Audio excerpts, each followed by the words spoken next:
We're live.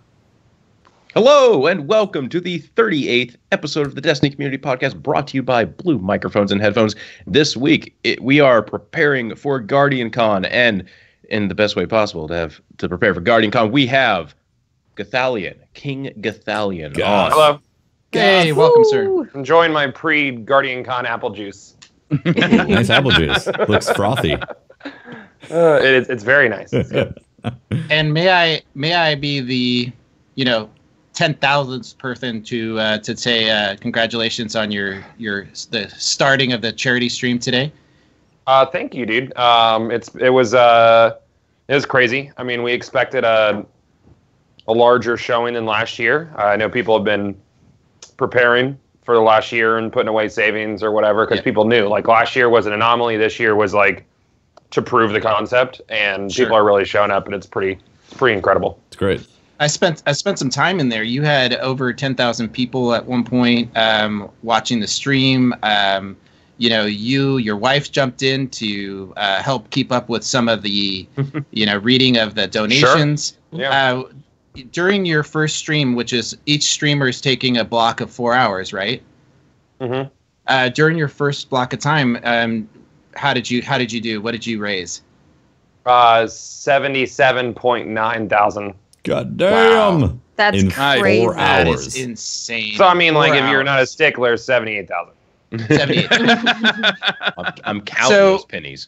For those people who are tuning into the stream, most of our fans are, know who you are and know what Guardian Con's about. But why are we raising money? What are we doing?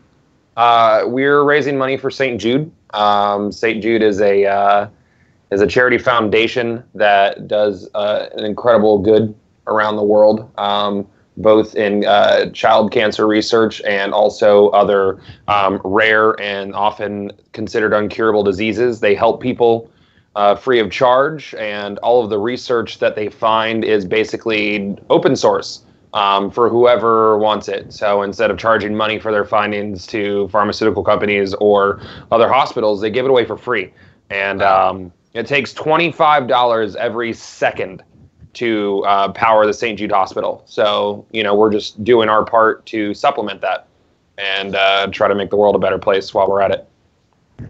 That's an amazing cause, an amazing effort that you guys are putting on. But you're not doing it by yourself, right? And I saw you reading out some of the announcements because people can donate money and they can write out a little blurb. And I saw you got choked up on a few of them. And did any of them stand out to you? These are messages from maybe cancer survivors, or did any of that affect you in any sort of way? I mean, how could it not as like a human, Right. Obviously sickness and cancer and illnesses, just they're bad, Right. but St. Jude deals with children, and we just want to help let children be kids, so yeah, like anybody should get choked up. I mean, like any of those messages, anybody who's a survivor, has a child that's a survivor or lost someone, I mean, as a person, I would hope that would affect you, and if you're capable of doing something about it, then you should. I remember one of the things that struck me last year is it was a father who wrote a message during the live stream of he had just lost his son had just lost his fight with cancer that day. Sure. Yeah.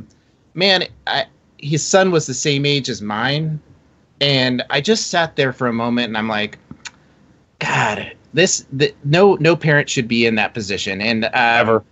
I really from the standpoint of a parent, and I know this podcast and the community, I really appreciate you and everybody who's involved with the organizing of this, bringing us all together, and it means a lot to us.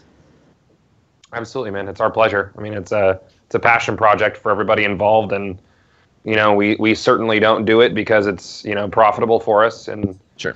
all of us do what we do for Guardian Con on the side, and we compensate the people who help put it together under St. Jude's guidance and what they tell us to. But I mean, Guys like myself and Broman, we certainly give up more stream hours to do this than anything else. So I mean, it's a passion of love for us than it is chasing anything else, for sure. And you guys got some stuff packed in. There is a 24-hour stream, right? The Guardian Con's channel is not going offline. How long does the marathon last for? 7 days. 7 days. And if you've got a favorite streamer, where do they go to find where would be the best place to go find the schedule and how they can get involved? Well, I mean, if you go to twitch.tv/GuardianCon and follow the donate command, it'll take you over to our Tiltify, and Tiltify has the link that will show the entire schedule. There's a bunch of people from the Destiny community, overwhelmingly from the Destiny community. And then there's some folks who are from outside it. For instance, the folks from Digital Extremes are streaming right now. That's the devs of Warframe. And we're trying to take the Destiny community, which is where it began. That's where the heart is. That's where the heart always will be. And turn it into the Guardian Con community, where it's, just people from gaming doing good. Mm-hmm. I was going to ask you about that. You've got something that's growing now, and I noticed some other people on the schedule that are not from this community. Sure. Can you talk a little bit about how that came about? I mean, our goal is to, so last year it was Destiny Community Convention, and that's great. But there's an issue when it's directly involving someone else's IP.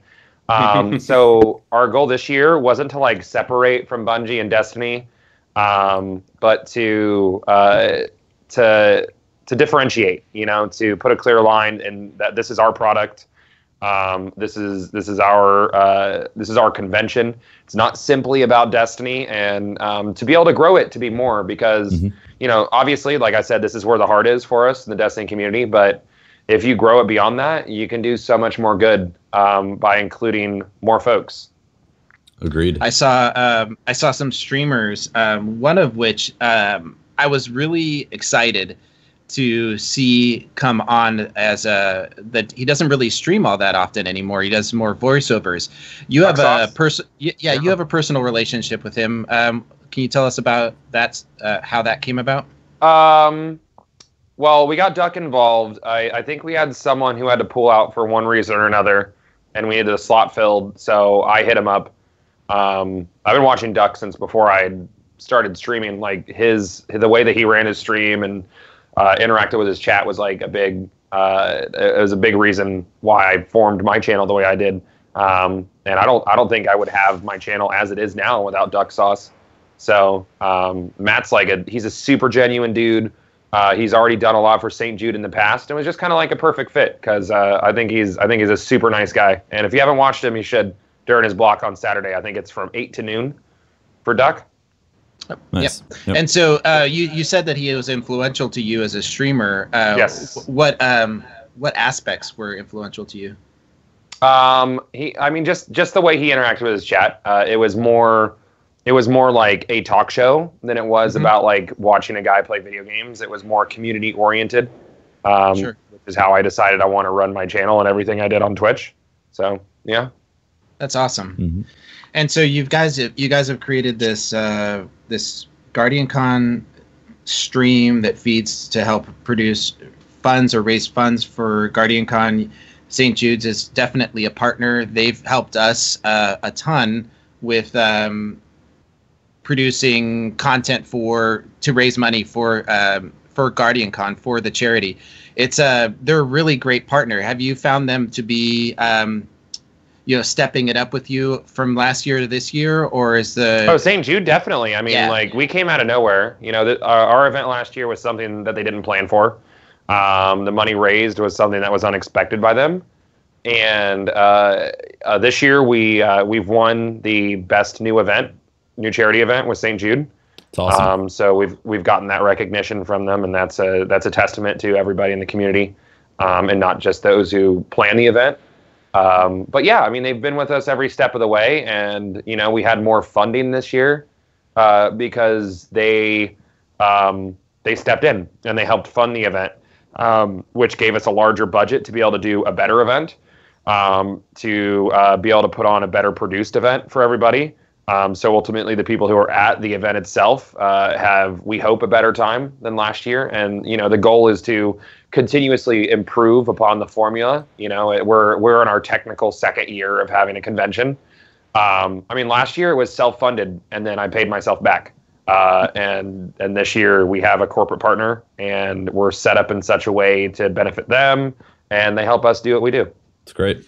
And a small example of that is our listeners saw last week when we announced our Destiny Community Podcast 2016-17 poster that is all the illustrations that Ash has put together since we started this podcast.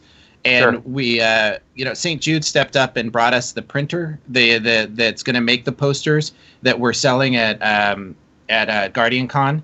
And all the proceeds to that are going to St. Jude's. And we're really excited because as soon as we announced that, it became obvious that that this community is much larger than just those that are coming to obviously. Guardian Con, and they wanted to be able to find it online, but so we weren't sure of a solution. But I guess we're here to announce something that they can be a part of. You can get it online now. It's there now. You can go right now. Now. We're gonna put in chat the link to it, and if you want to be a part of this Guardian Con event and get a cool poster for yourself, just remember. For anybody not in chat, it's society6.com/DCP. The 6 is a number not spelled out. I have it up on the screen right now. And Tefty's putting the poster up. It's got you on it, Goth. It does. It's got your everybody who's been so if you're wondering why some people are on it and some people aren't, it's every guest that we had since the podcast started, and all those great illustrations. Yeah, it's really nice. I like that a lot. Yeah. Did you have this in mind when they first started making the artwork, or was it like an afterthought? Yeah, it was kind of the original thought. It's been a plan that's been in the making for a long time, Goth. Okay. And this is Ash's vision of of where we were going to take this, and we every guest that we had on, we talked to them about donating to Guardian Con and their image being able to be used for sale of that. Sure. So if you're not going to be at Guardian Con, it's better to buy this at Guardian Con for us because of the proceeds, the profit of it. You could say profit margin. I mean, the profit margin benefits charity more. If you're going to the con, I'm sure you're going to have plenty of posters. Yep. You're not going to run out. No. How many are you coming with? You have I'm coming with a 2,000. Yeah. 2,000? That's it? Yeah, we might run out. You're going to run out. You're going to run out before 3 on the first day. So. I know. People are asking us that have tickets for the second day if we can sell 1,000 on the first day, 1,000 on the second. And I'm not sure how we're going to do this, but that's tough. Because what if you don't sell 1,000 on the second day? Like, I know. I feel like you should sell them when you can because it's for charity.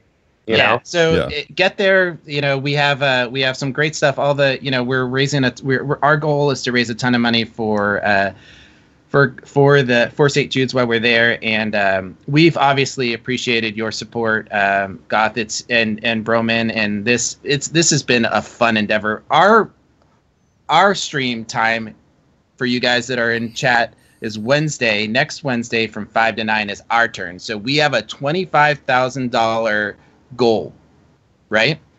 Sure. And we're gonna beat that. You're gonna crush it. We're gonna crush that. Yeah. Crush. We got some great incentives. We're gonna talk about it Right next now. week. Are we gonna talk about we can it talk right about now? a couple. We can talk about a couple of them. All right. Did you agree to the thing that Cosmo said, Pope? Yes, he did. I did. Yeah, I don't He remember definitely that. did. I don't remember that. So Cosmo said if we raise $25,000 during our stream block, which is on Wednesday at 5 to 9 Pacific. There we go.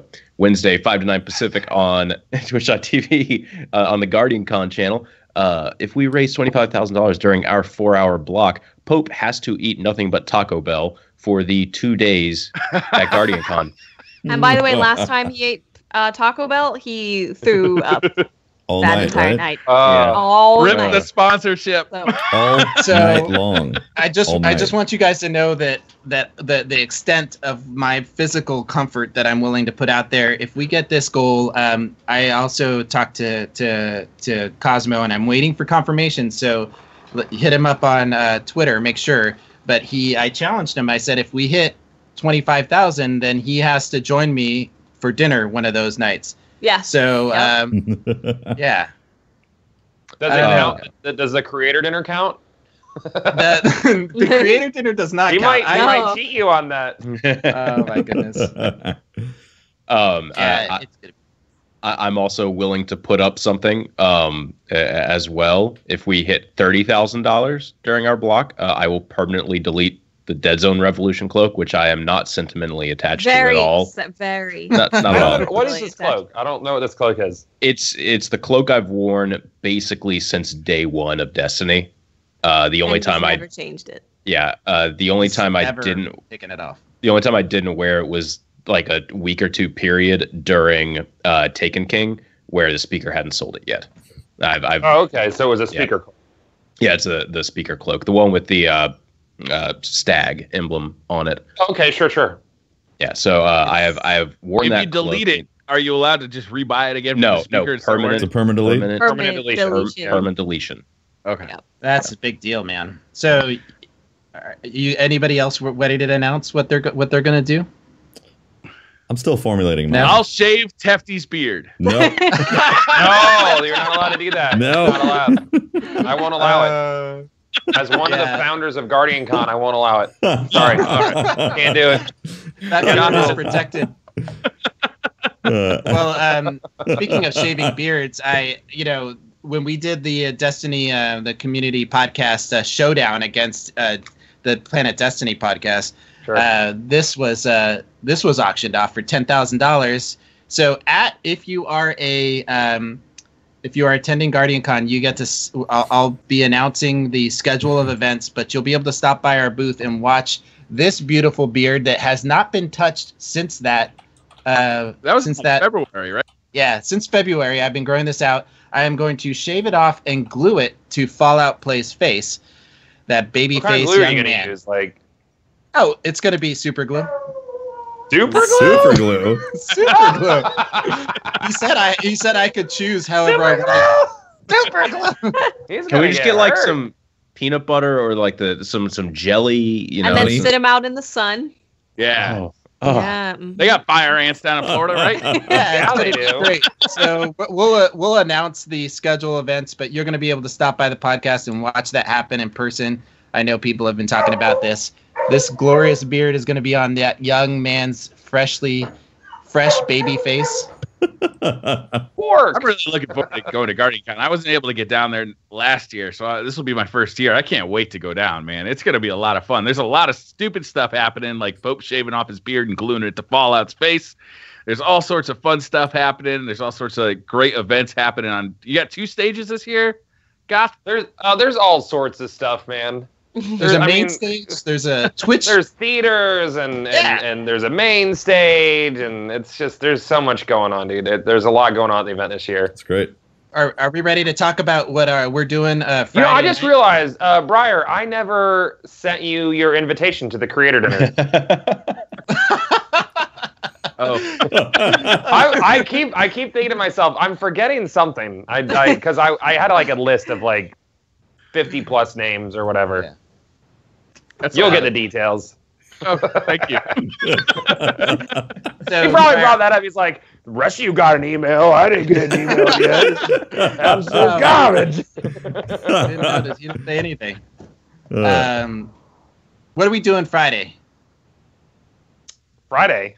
What's on Friday? Briar, are we talking about that yet? So DCP will be up on the Twitch stage, right? There's 2 stages: the Twitch stage and is it the community stage? Is that the other one called? Yeah, the podcast theater, and then there's also the Twitch live. Twitch and podcast. That's right, Twitch and podcast. I think we're gonna be up on the Twitch theater stage, and we're gonna.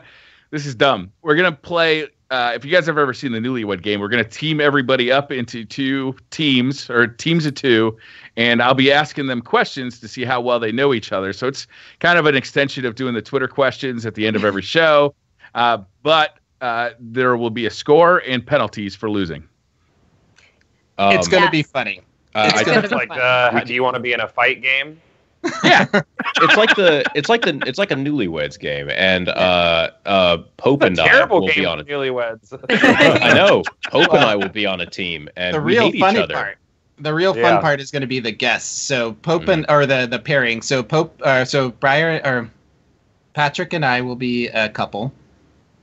And we have Dado on and Triple Wreck on. Naturally. And Hassan is going to be on. Love it. And Mav is going to be on. Okay. Yeah, it's going to be epic. Yeah, it's going to be a lot of fun. I want to see that. Is that in a private theater?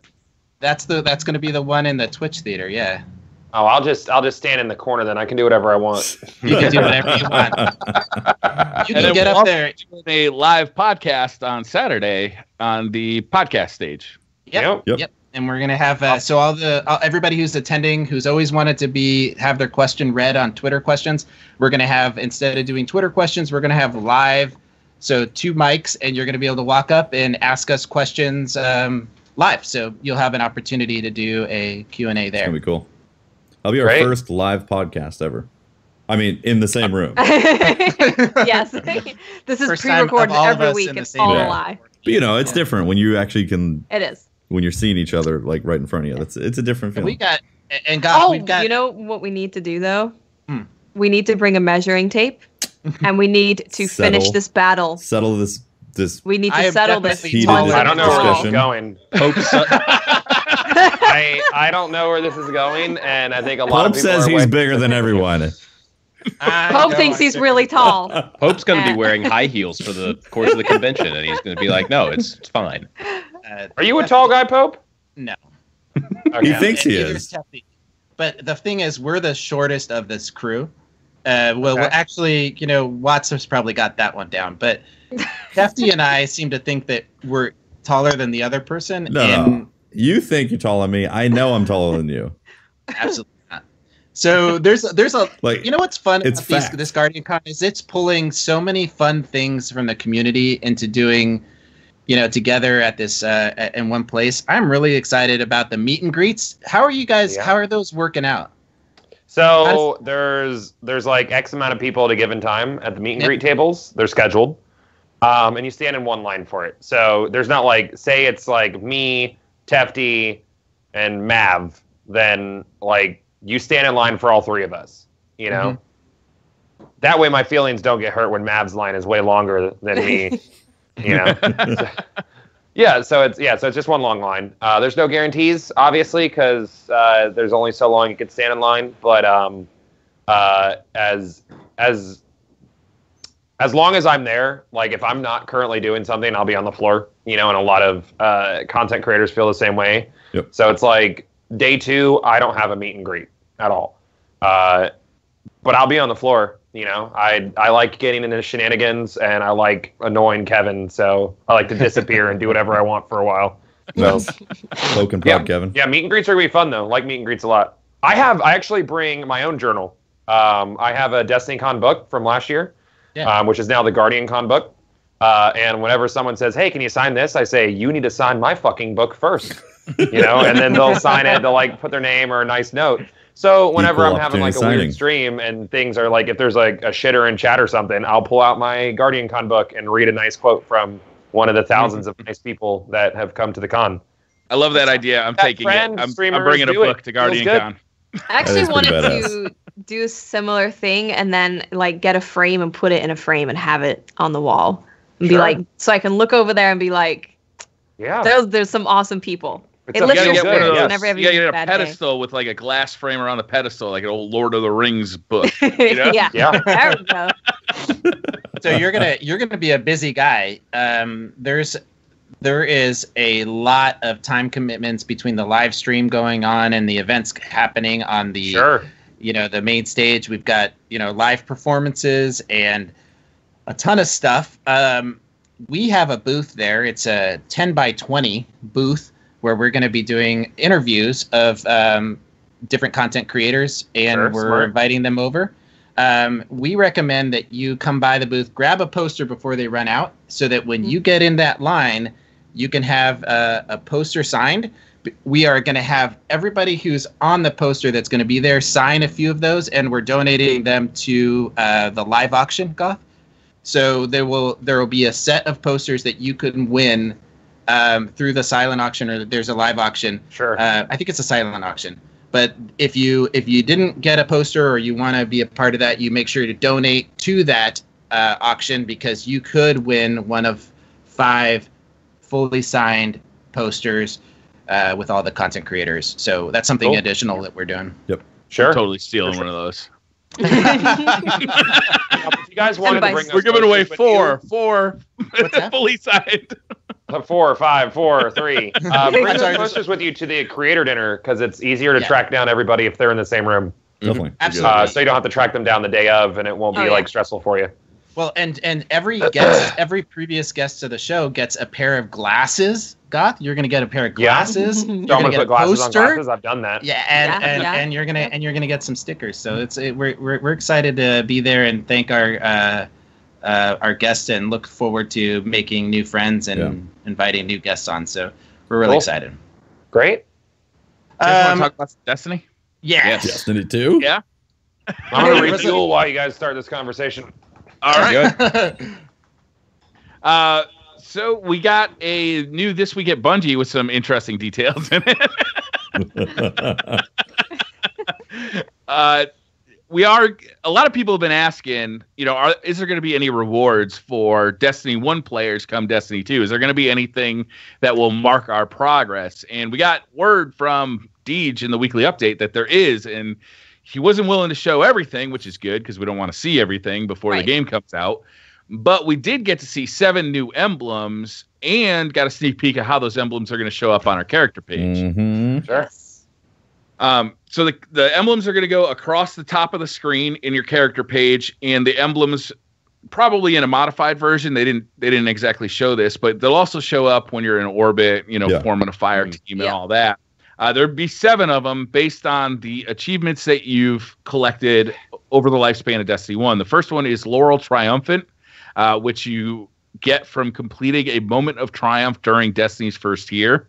The second one is Gloria Prima 2, which you get after completing 10 moments of triumph during Destiny's first year. Slayer of Oryx, you have to have owned the Taken King and completed a month of triumph during the Destiny's second year. Heard the Call, you got owned the Taken King and completed all 8 moments of triumph during Destiny's second year. Young Wolf, Rise of Iron, and reached rank 2 in the Age of Triumph record book. Saladin's Pride, Rise of Iron, and reached rank 7 in Age of Triumph. And Lore Scholar, you have to have a Grimoire score of over 5,000. Hey, have you turned on Destiny? Like, that's how it feels. Is that like the only? Because Deej was talking about he wanted people to. Sorry, that's not it. That's not all there is. That's not all the way there is. He said he wanted to share a little bit of what's coming, but he didn't want to share everything. Yeah, that's fine. I mean, that's cool that they're going to give us some emblems, but some of those are pretty easy to get. But I guess if that's the start of it, that's kind of cool. Pretty easy to get. You did start in year 1, but some people started with the Taken King, right? The Taken King was a big newsworthy item and brought a lot of people to Destiny. Yeah. I don't know if Rise of Iron had the same effect, but I'm sure there are some people who started in year 3. There's some people that started with the Destiny. The Rise of Iron one should just be like a foot kicking a can down a street. I'd wear that emblem. Pride. There's more ways of getting. They're going to announce them later. They want us to discover them. So there's still that chance you get your exclusive world's first emblem, Goth. There's still a chance. Wouldn't it be better though if it was in Destiny 2? I've talked about how I felt like people who got world first completion should get an emblem, something similar. It would be the most exclusive emblem. Because even if they did world's first each week to flawless, that'd be a lot more people. The movie of the week is I think 10 times more people at this point. I think it'd be cool, but I understand how it's that's a selfish feeling for me because like I would want that. That's cool, but I can live with that. I think that's pretty cool too. Even though I wouldn't get one, I can live with that. I do think it's pretty cool. Well, I mean, just because you saw these 7 emblems doesn't mean there's not more coming. It would be, it would be cool if some of the periphery stuff did kind of move over. If you had the Scarab emblem now, maybe you get something similar. The biggest question that I have that we still haven't heard anything about is, so if I was on PlayStation, I want to move to PC, will these types of rewards be able to show up there? Yeah, I'm doubting it because they've basically said there's no cross account stuff going on. Now, here's something that leaves me to believe that there is a chance for that to happen. When you scroll down in the THWAB to the where it talks about the updates, the What's Up doc, it talks about server maintenance and how they're stopping the recording of. And I'm trying to find exactly the spot, but they're stopping where your stats stop recording, right? So that it can be prepped for, or maybe it's a little higher up, but you need to complete it by a certain date. August 1st for the Age of Triumph shirt. Yep. Yeah. Right. If you want to get the Age of Triumph shirt, you have to complete all the requirements by August 1st. Yep. And that date's important because they're freezing the data collection for that in preparation for migrating it over. Here it is. Anyway, so it's somewhere in the THWAB, but they're talking about how they're kind of capturing that data. You got to get these activities done. I don't think you've said anything so far that has me convinced that my achievements are coming over to Destiny 2. Well, so we need confirmation from them to say that it is or is not, because a lot of people are going to switch platforms. A lot of people are thinking, they're tired of getting kicked in the nuts about the Xbox exclusive, so they're going to switch over to PS4. There's a lot of people who are saying that they want to be PC. So if you have all those, it is going to be really sad. You switch platforms and you can't get those cool emblems and whatever else that they have available. Yeah, PC has the best exclusives though. You think about it, it's double the content FPS, per second. Or 120 FPS if you got a kick-ass monitor or higher. Yeah. That's great. I haven't heard that one yet. Enjoy it. Use it. Quadruple the frames. Special. Yeah. I don't know. I like that they're doing this. I think it's cool. Even though the requirements aren't super high, it does show that, I played Destiny in year 1. Yeah, they care. Yeah. The hardest one's probably going to be the Grimoire, right? I thought so, but it turns out I just didn't know how much Grimoire I had. I have well over 5,000. I just didn't know.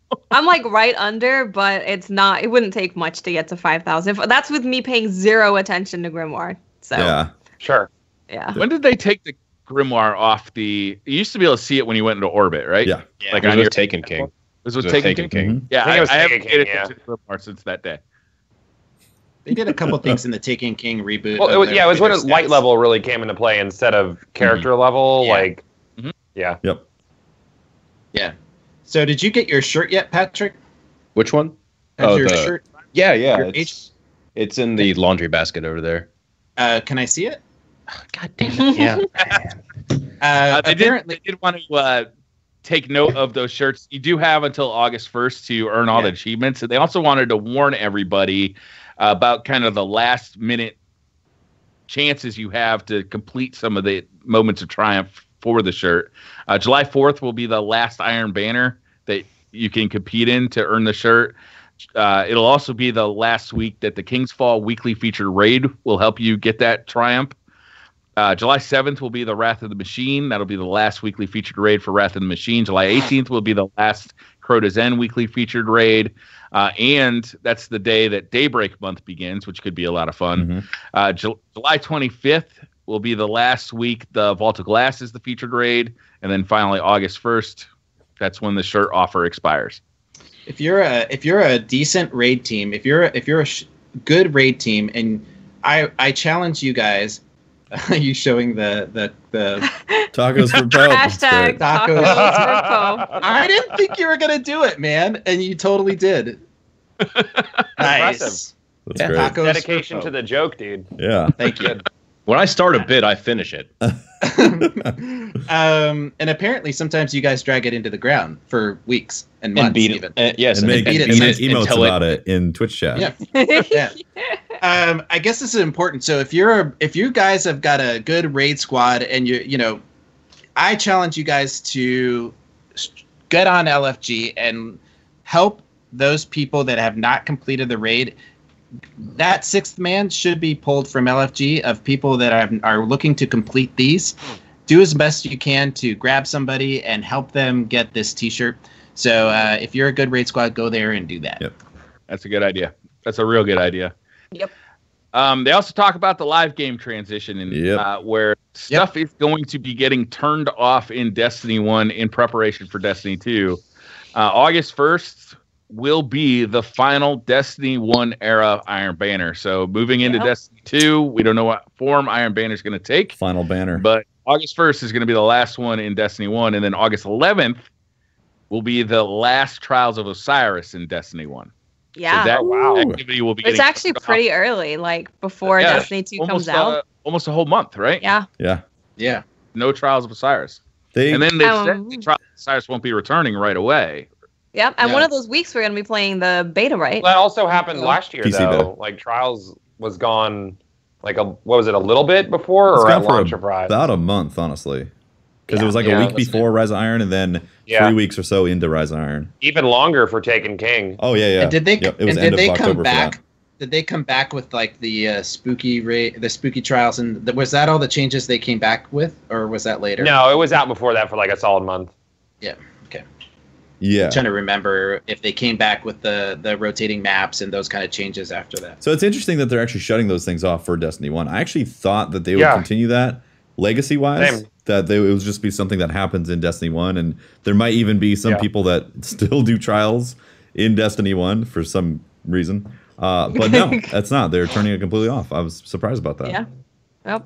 Yeah. That's interesting. Why do you think they would do that? I don't know. I mean, if they're making a sequel, it seems like they should maintain their base game also.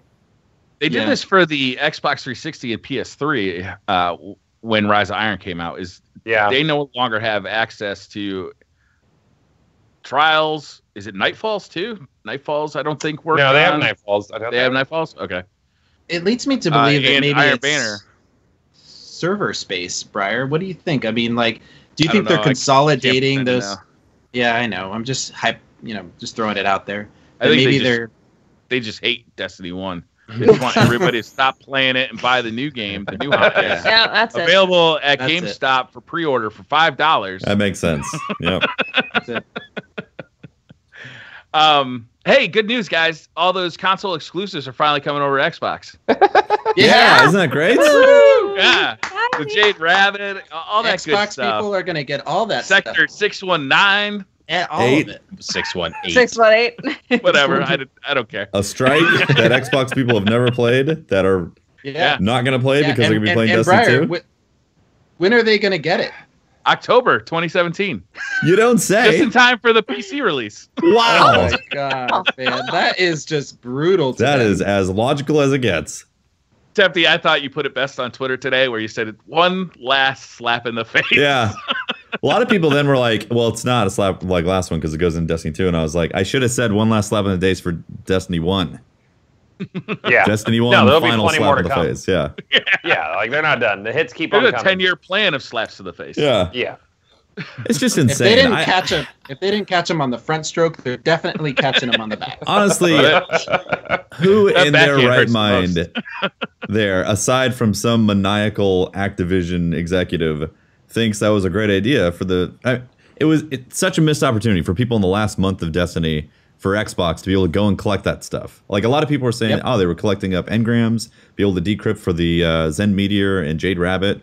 Some people were even like, oh, well, great. Now I won't be able to use Jade Rabbit ever in Trials on Xbox. And like, that's true. Never will. Ever. Yeah. That's true. Yeah. Or Iron Banner. Yep.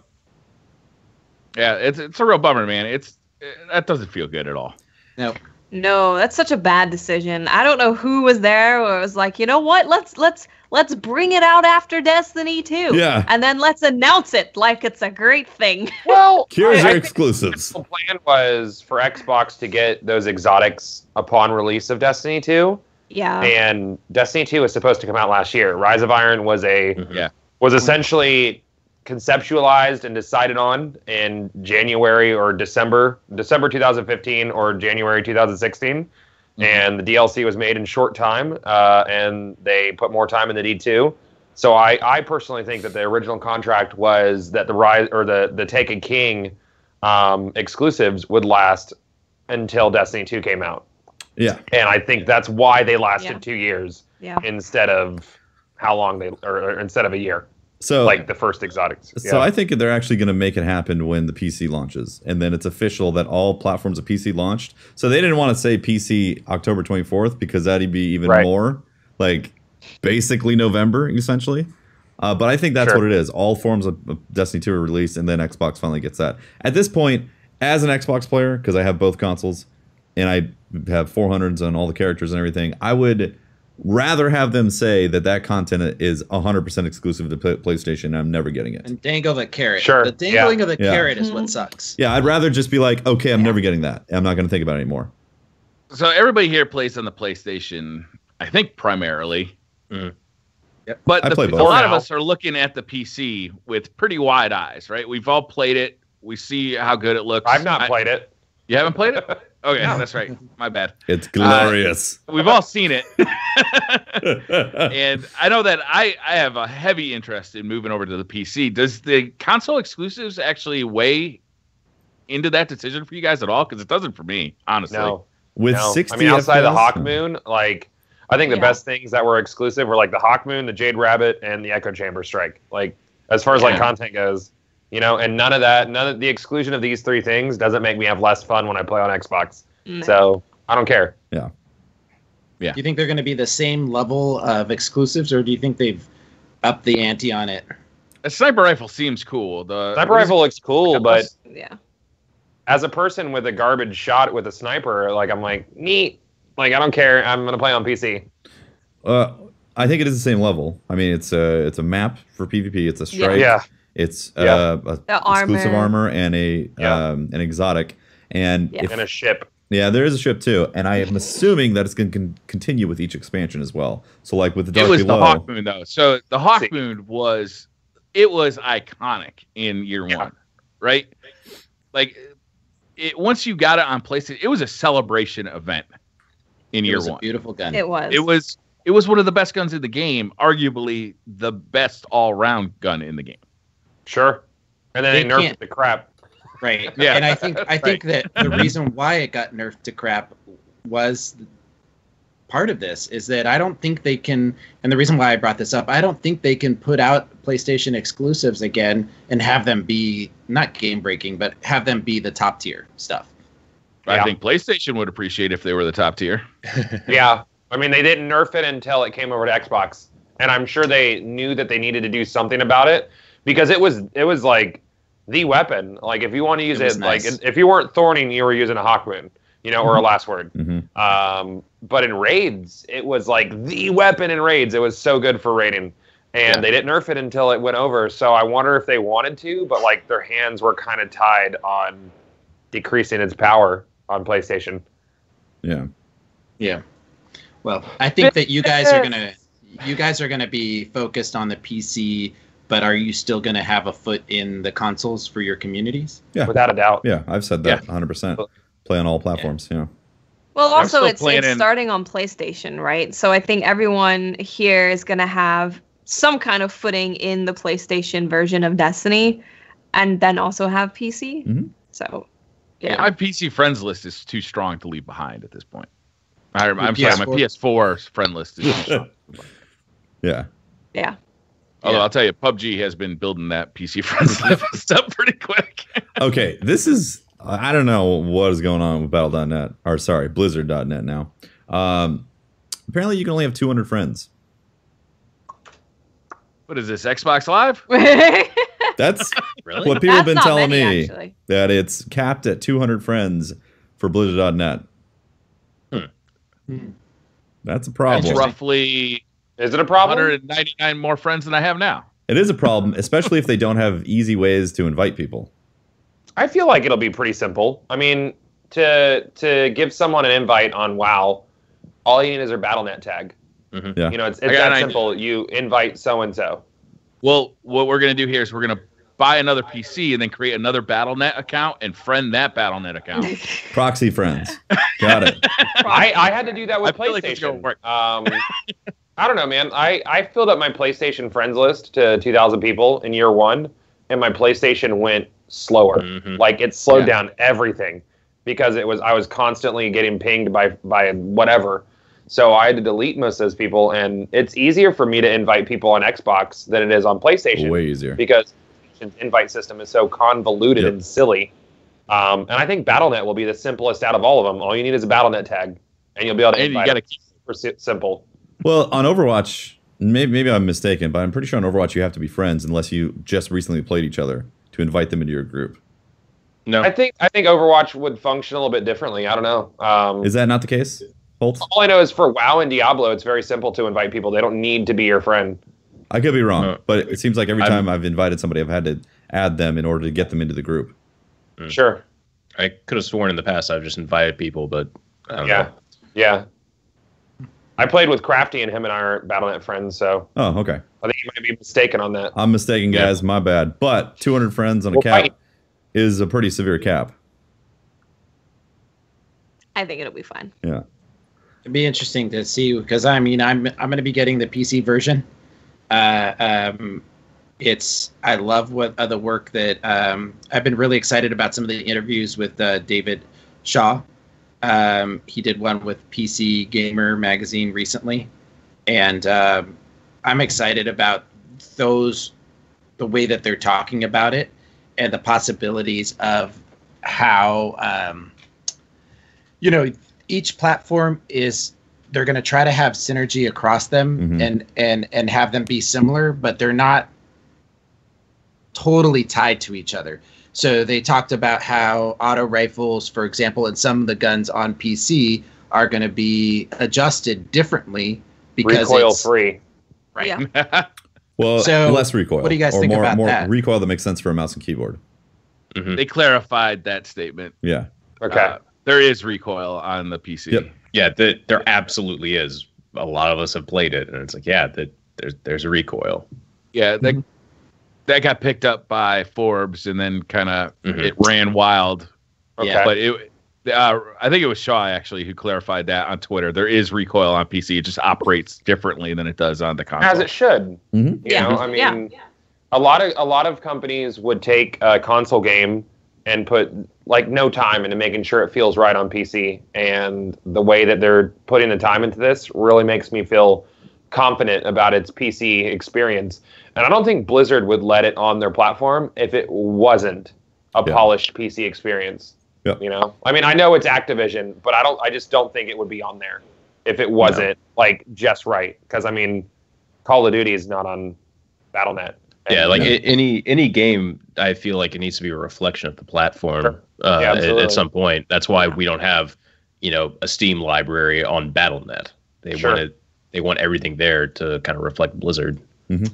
And something that I thought was very, good was his honesty of how their third-party partners are being included in the process.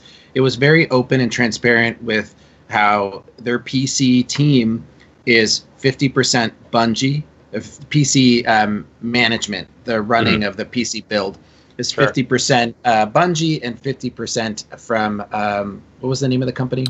Vicarious Visions. Yeah. Vicarious Visions, and that they're working very closely together with producing that build. I just feel like that kind of transparency with how they're including the third-party partners really shows me that they have confidence in them and that it's more than just Bungie trying to make a good product.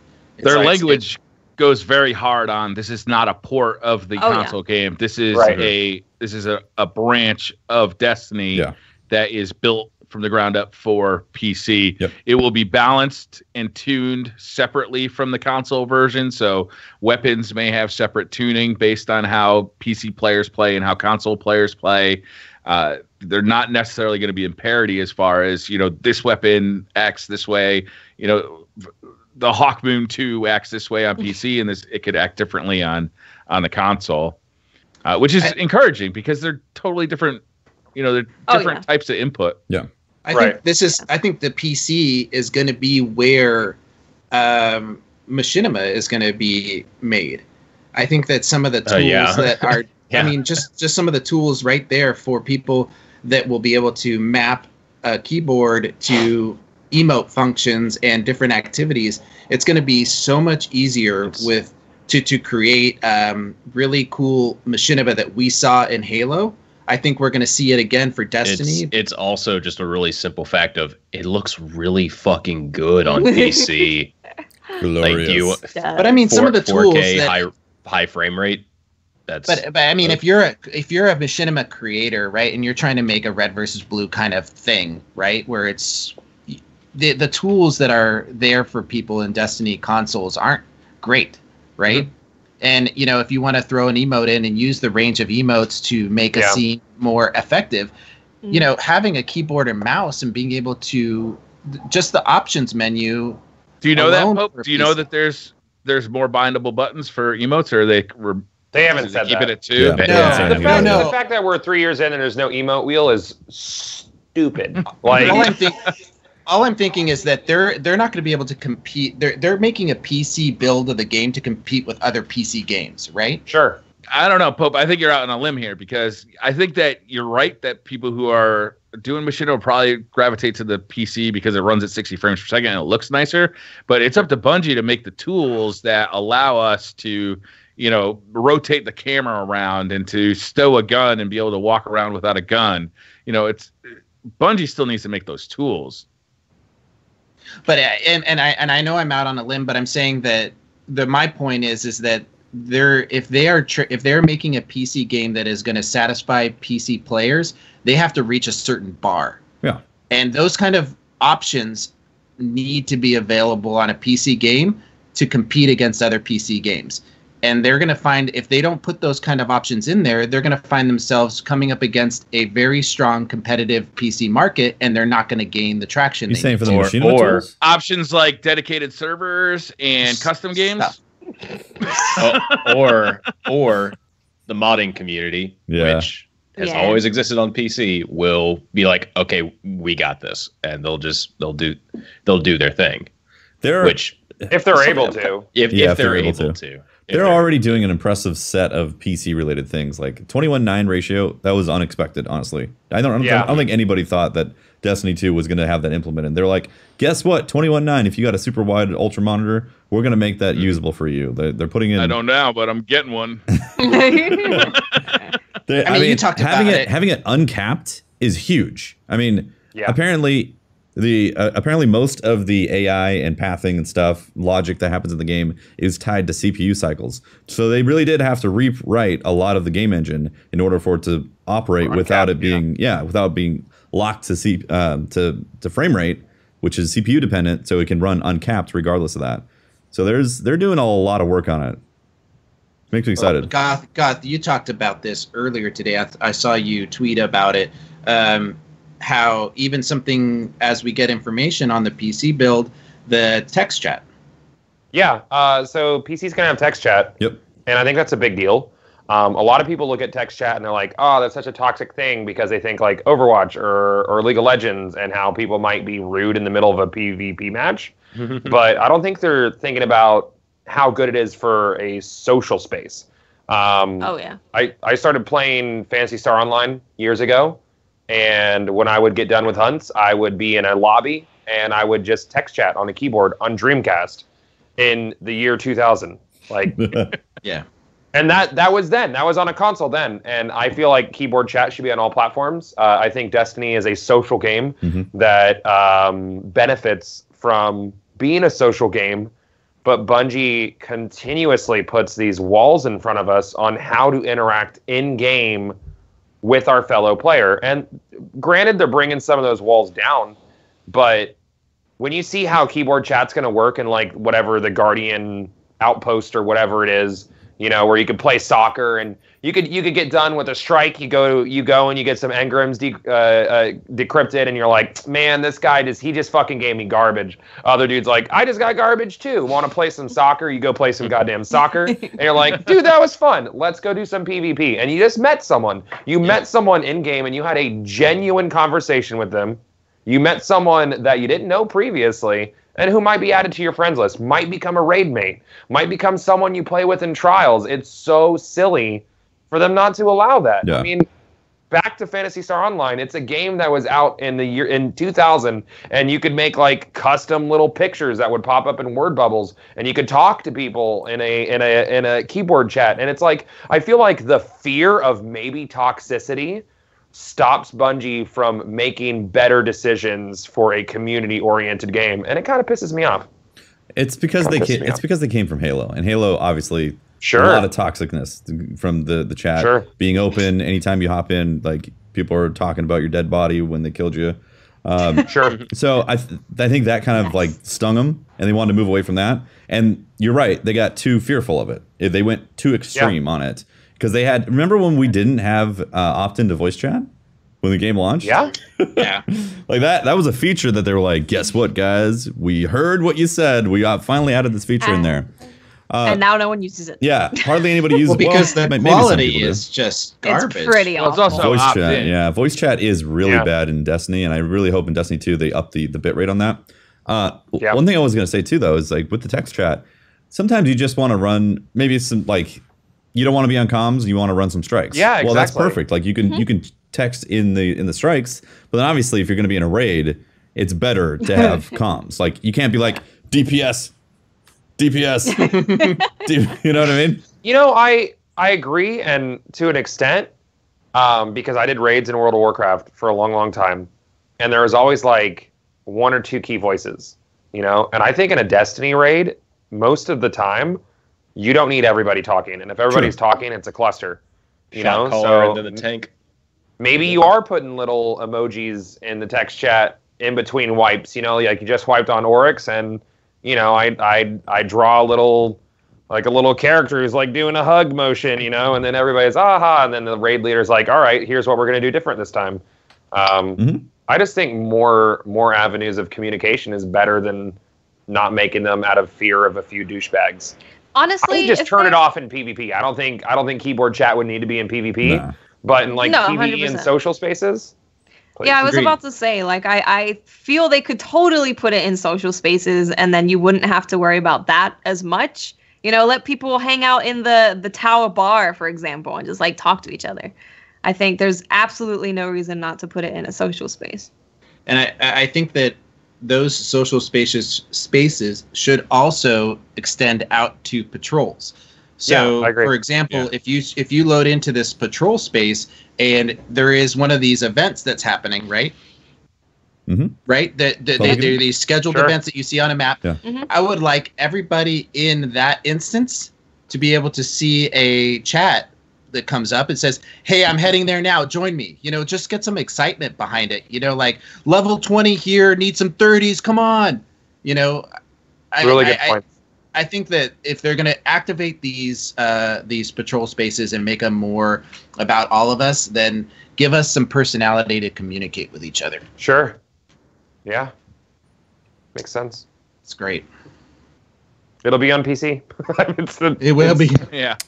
People will see it, and hopefully console gamers will see it as something that they want and see some value in. If not, then it's something that's available for one platform. But the consoles do have the ability to, like, you can just plug a keyboard in and type. USB, dude. USB. Easy. Yeah. Really easy. Not only that, you can link your smartphone if you're someone who has a smartphone, which is like everybody. Come on. Yeah. You can even buy those little chat pads that fit like on your controller.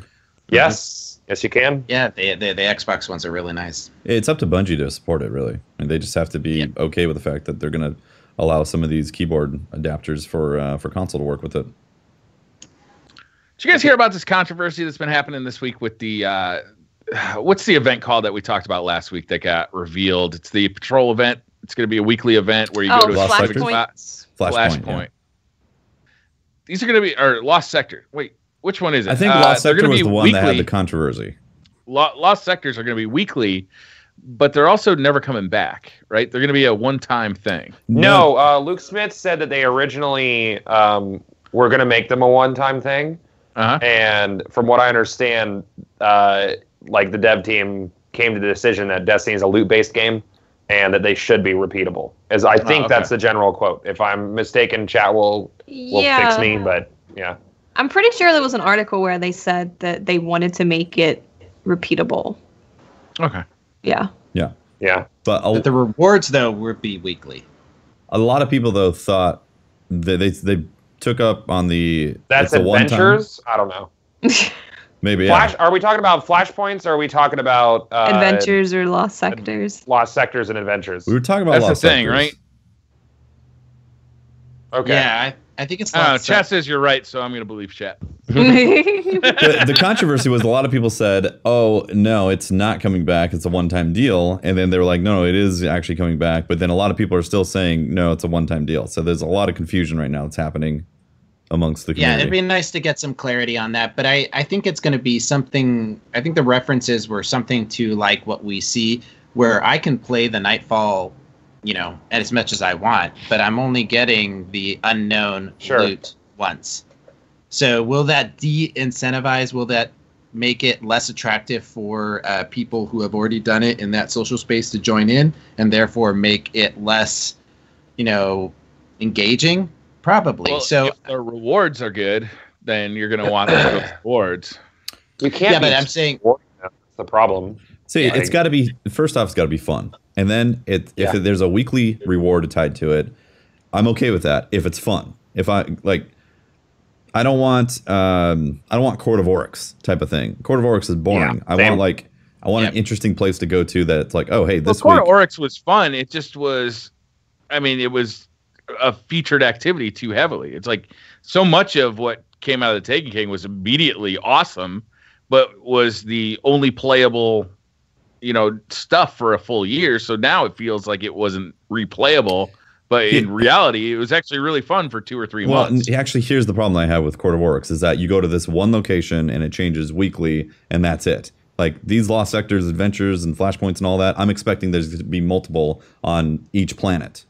In fact, if there's just one per planet, I'm gonna be a little disappointed, honestly. Well, it depends on what you're talking about, because the Lost Sectors and the adventures sound like it's gonna be, something you go and find. Where the Flashpoint is kind of like a weekly spot where something makes happening. You focus on that spot for the week. Yeah. Mm-hmm. Yeah. What we're probably gonna get is you're gonna get the unknown rewards once a week, but then there's gonna be weekly bounties that encourage you to complete additional,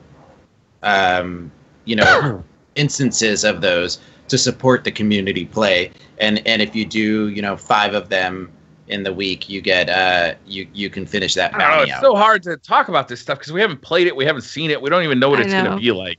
We know the name of it, and how can you say? We know the name of it. How can somebody? I saw in the chat like 1 per planet is just a plain fail. How can you possibly even say that you've never seen it?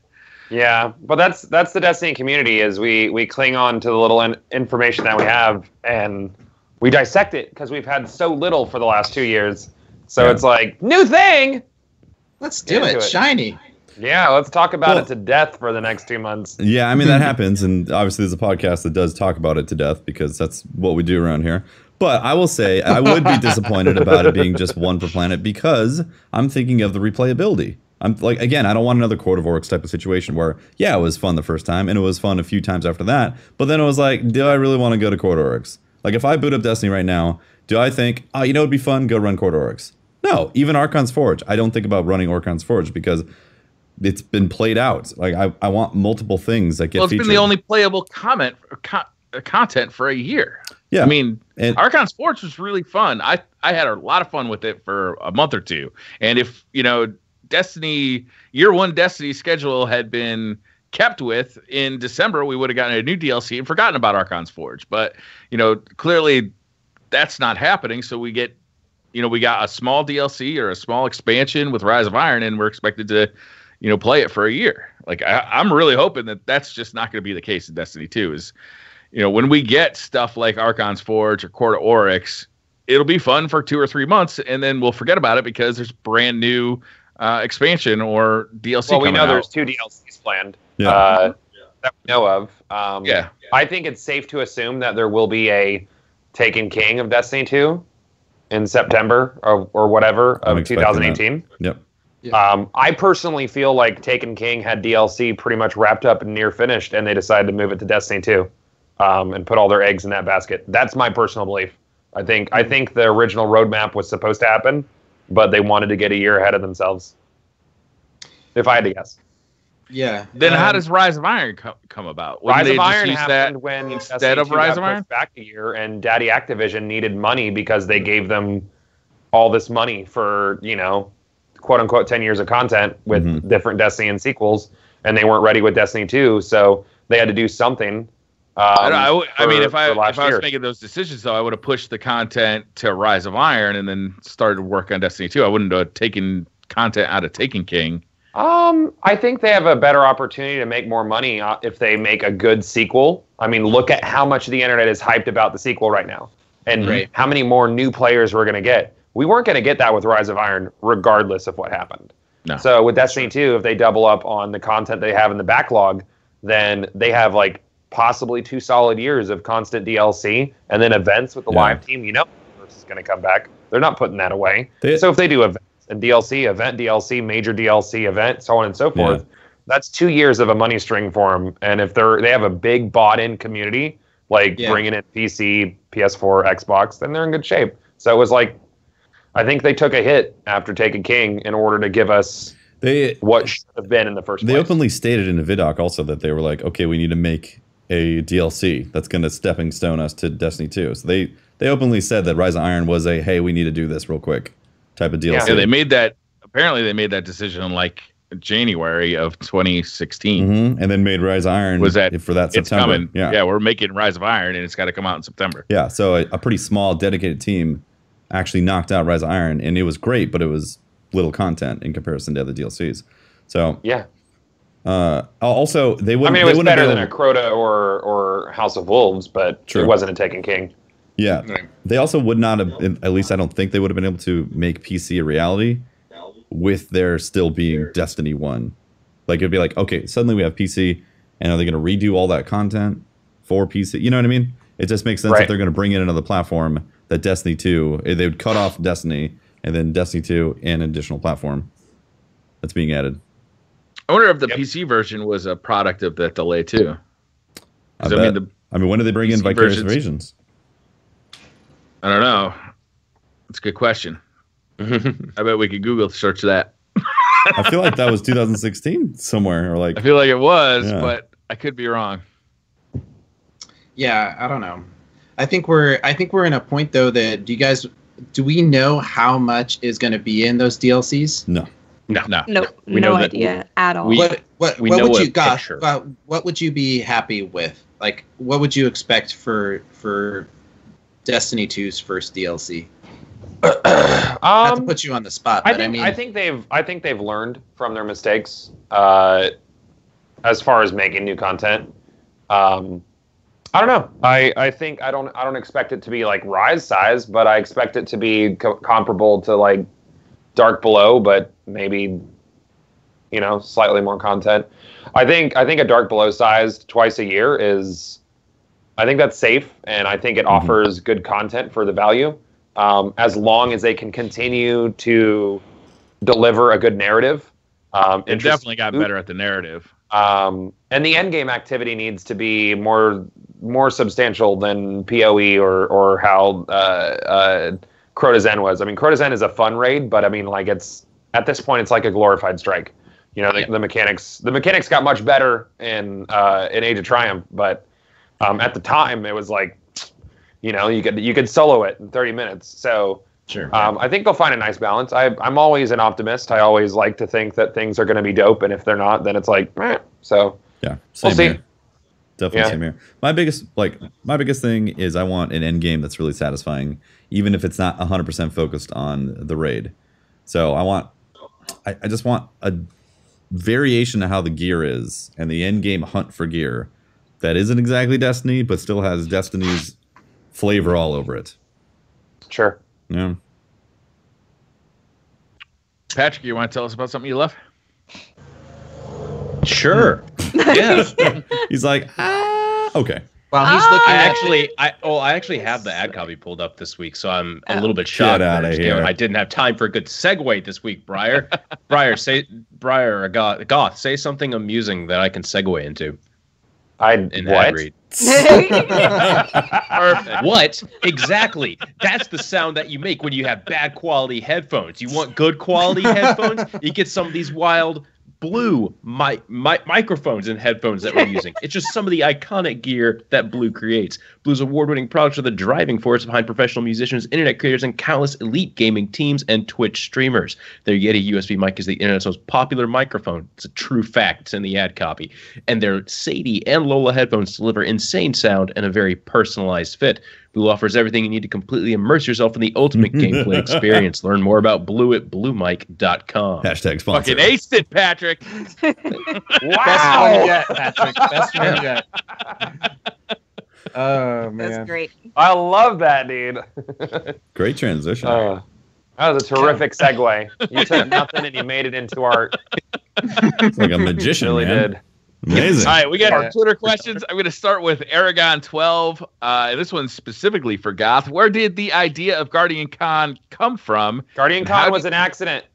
And how did you turn it into a charity? Hope people see what games are capable of.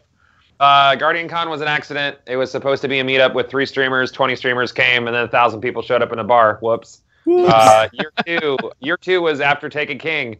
And I hadn't committed to, which is technically year 1 of the main convention. But last year, I hadn't committed to doing another one, and we decided to do a proper convention, and it's the rest is history, and it's magic. It's great. It's just 2 brothers. It's just 2 brothers, 3 brothers, really. Rocco317 says, Gothalion, I'm heading to Charles Steak, Florida next week. Do you recommend the Seafood Tower or the Surf and Turf? The Seafood Tower and the Wagyu Filet, sir. Tyler says, what is your favorite movie that you've seen this year? Mine has got to be Get Out. This year? Movie this year? Wait, was The Arrival this year? It was, right? Yes. So far, my favorite movie is Wonder Woman. That's the last movie I saw, and I really liked it. Yeah. I'm gonna go with Logan. Go with Logan. Arrival. I saw that. It was very good. Yeah, I saw Rogue One this year. I don't think it came out this year, but I saw it this year. I really like that. Yeah. Yeah, you know what was really good? Beauty and the Beast. It was a really good movie. I need to see that movie. Yeah. It was. The Disney one? Yeah, the remake. It was really good. They're making a live action of Mulan, remade? but it won't be a musical. They remade Beauty. Yeah, they. No, they're remaking Mulan as well, but it's not going to be a musical. Oh, yeah, I heard about that. Yeah. So there's not going to be any let's get down to business, guys. Well, I'm really upset. I don't want to see the movie. If I can't get down to business to defeat the Huns. Yeah. I got to make a man out of me. Lost an opportunity is what they did. Matt Monkey says, has Bungie already revealed too much before the Destiny 2 launch? Feels like we now know a lot already, but is it maybe too much?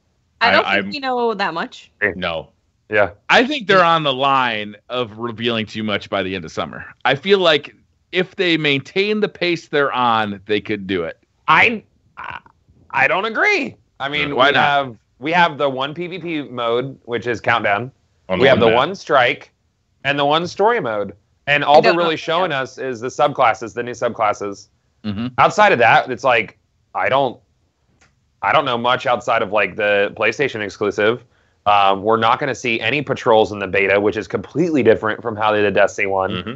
I think in the past they've revealed too much, but I feel like there's so much we don't know, and I prefer it that way. Yeah. So I agree with you, but it's June.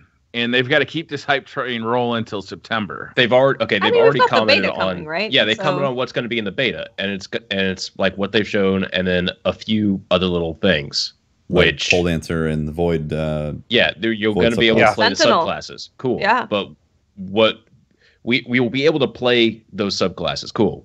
I don't think we're not gonna go to the there's not gonna be a patrol zone location in the beta, which they already said was a huge mistake in the original Destiny beta because you played half the game essentially, or you went to half the patrol zones. So I'm hopeful. They're not going to reveal much. Hopefully, I'm hopeful too, but I'm worried that they're gonna just keep revealing stuff like the Flashpoint that was revealed in an interview.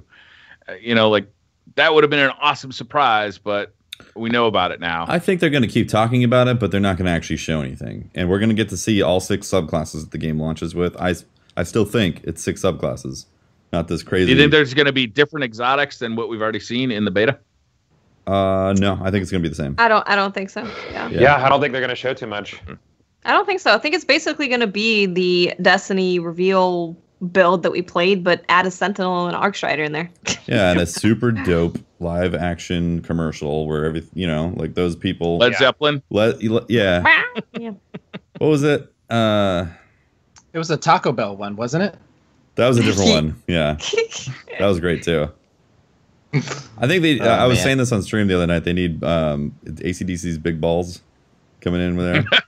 And it's like that'd be good. I like it. Gaul in live action coming in with big balls. I thought it would have been cool, but who was it? Gears of War used it. They did the remix of The Sound of Silence. Mm-hmm. But I thought if they would have used the old Simon and Garfunkel, but with like everybody getting their ass whooped and like. Mm-hmm. I think that would have been perfect, man. But Gears of War jerks. Taking really cool ad ideas. Yeah, having a rad intro. I'm hoping they don't give us anything more. Agreed. I hope we're stuck Eric Hansen says, with the influx of larger PC streamers, will the established Destiny streamers still be able to help set the tone for the community? Yeah, man, I think it's fine. I think a lot of the big streamers are big PC streamers, whatever, are gonna come in and do what they do, and play the game. Summit says he wants to be around long term, but who knows when he'll get bored. Lyric will get bored. Co isn't even gonna show up until when PC launches. I mean, like, define, set the tone. Like, what's a game launch look like? That's a difficult question to answer. I know that post-launch, I'm going to continue to try to help growing streamers, but I don't know. I have no worries about my channel. I have a hard time talking about numbers because I don't want to sound like a dick, But I don't think I think we have an incredibly strong community, and I think people grossly underestimate the amount of followers that show up specifically for Destiny content and what the landscape's going to look like during week 1 and month 1. Mm-hmm. So I would wait on answering your own question for that. Yeah, and I'm going to answer part of that just from not a streamer perspective, but from a person who watches streams, a community perspective. I think that a lot of you guys have built crazy relationships with those people over the last few years 100%. That are your fans. And if anything, these not larger, but these communities or people that view Lyric and those guys are going to come in and get exposed to the game. And when they leave, right, there's going to be a segment of their population that's still playing the game because they love it. And they're gonna go and they're gonna gravitate towards streamers who have the personalities and the communities that they enjoy. So from a community perspective, I think the tone is set by us continuing to support and be frequent the communities that we've been with for the last 3 years. Absolutely. Smart. Yeah. Yep. Mighty Snipes 84 says, what are you looking forward to the most at Guardian Con?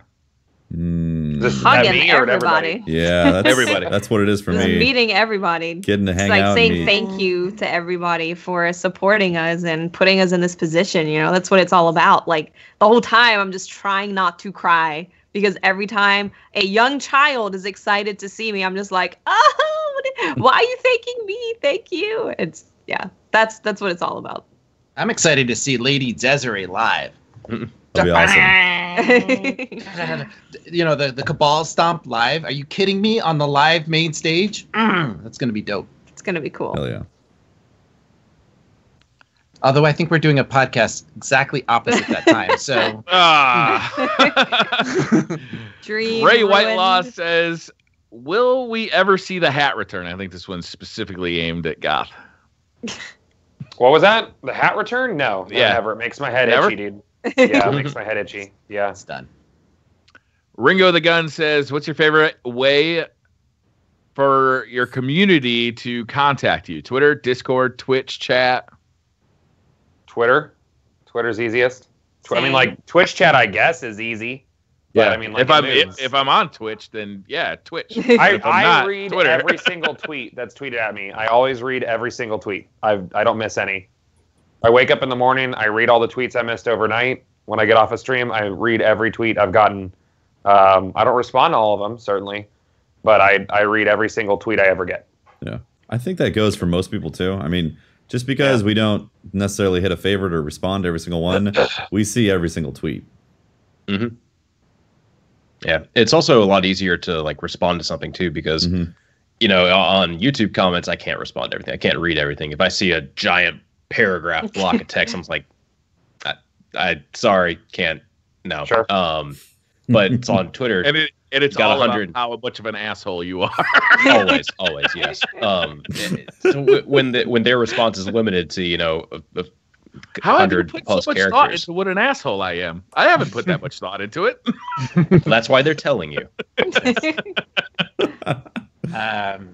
Yeah, I do the same thing with my Twitter account. I mean, I don't have nearly the numbers you guys do, but I sit there and I pose questions to the community specifically in preparation for the podcast, or you know, I throw out ideas, and it helps to drive a conversation. So the best way to communicate and to engage with me is through Twitter. Sure. Yeah. Ramos Network says, "What is your biggest concern for Destiny 2? Mine is never getting 6v6 back ever." Anyway, biggest concern? I worry that I will have too much fun. I don't know, man. I don't know. I just want it to be fun. You know, I want it to be fun, and I want it to last. That's it. I don't want it to be too giving. That's it. I think that's my biggest concern, honestly, is that it's going to be too giving, and I don't want to blow through the content in a week. Like I want to have things that I'm chasing for at least 2 or 3 months. For sure, yeah. Not having things to work towards, I think, has always been a concern for mine in any game. Like, I just want to have that thing that I really want to get, that I can work towards, I can put my time into, and not be able to just get everything I want in, you know, like a few months. I want to be able to have something that's a little bit more difficult. It's not going to be given to anyone instantly, and I'm just going to, you know, have something to work towards. Ranked would do that for a lot of us. Mm-hmm. I think I'm with you guys. The replayability of the game right now. Yeah, the content, getting through it, it's going to be great. Playing the story, I'm hoping all of that's going to be awesome. But what keeps me coming back is going to be very important to me. My biggest concern is that they fall behind like they do with Destiny 1. Because I'm not really that worried about Destiny 2 launching. I think it's going to be a lot of fun. And then they got DLC scheduled for year 1, which is going to be great. I'm sure the game will get better as the DLC comes out. And then maybe we get a Taken King-like experience in year 2. And then can they keep pumping that content out fast enough to keep us satisfied? That's my biggest concern, because that, to me, is where Destiny fell flat. Mm-hmm. Aragon 12 says, "What are DCP crew incentives for their..." Oh, we already talked about this. My bad. Mark Frankel said, "We've heard about a lot of great activities, lost sectors, etc. But the question is, will they be viable in endgame? What do you guys think?" We kind of talked about this before, too. Yeah, we've kind of been hashing it back and forth. Yeah. Spartan 11 says, "Is the paranoia about changes in Destiny 2 starting to turn to negativity? Aside from the game's looks and feel, everything seems to be negative." So I've been seeing a lot of this in my chat and people talking about it and Twitter and so on and so forth. And I think it's the pre-launch nerves and jitters and discussion about how, oh no, they changed this. Oh no, they changed too much. Oh no, it's the same. Oh no, it's a new game. Oh no, it's a sequel. Oh no, it's an expansion. Blah, blah, blah, blah. It's like, just like Goss said, we're going to have fun playing the game. Like, it's going to come out. We're going to have a lot of fun. You need to just be excited over the fact that we're going to get a new version of Destiny. We've played Destiny for thousands of hours. And I've enjoyed 99% of my time playing Destiny. It's been a great time. So it's going to be a new Destiny experience. Is it going to be perfect? No, there's going to be problems. We're going to have things that we bitch and moan about in Destiny 2. There's going to be something that drops in Reddit and it's going to light like wildfire and people are going to be pissed about it. But we're going to be having fun playing Destiny 2. So I think people need to just take a deep breath, enjoy the summer heat or winter, whatever, if you're in the southern side, and just play the beta and then wait for the game to drop, and then we can have a decompression period. Also, I think the negativity seems to be coming from people. Go ahead. Oh, sorry. No, go ahead. I think the people who are constantly negative about things or like doomsaying are kind of like writing their own prophecy. If you go into a situation expecting it to be bad or expecting it to have to live up or make up for your past experience, then it's not going to be a good situation. Like if you can psych yourself out of fun, and that's a hard mentality to break. It's really not as simple as like try to enjoy yourself. Some people just have that mentality, and it's unfortunate. So if you're like susceptible to that kind of negativity, then just don't listen to it. Like try to enjoy yourself. I'm worried about when we left the Destiny reveal event. I did not hear anybody complaining about the game. I feel like the people who have played it at this point are overwhelmingly positive about the game. People who haven't played it and have only seen it, other people's play it, there's a little bit more negativity because they haven't gotten a feel for it. They hear things that makes them upset. They hear that PvP is slower, but they haven't actually played it. So they've heard, well, strikes, they've seen the strike, but they didn't actually experience it. So there's some things that the people who've played the game seem to be pretty hyped about it. So I think that is telling. I can't wait to play more of it. Yeah. I'm most concerned about my Guardian's mental health in Destiny 2. I mean, if the Cabal attacking the tower, affected us to the point where we lost our ability to dance. I mean, I could understand the vault being destroyed and all that stuff being lost but we lost our ability to dance, guys. These guys must have messed with us, man. We are.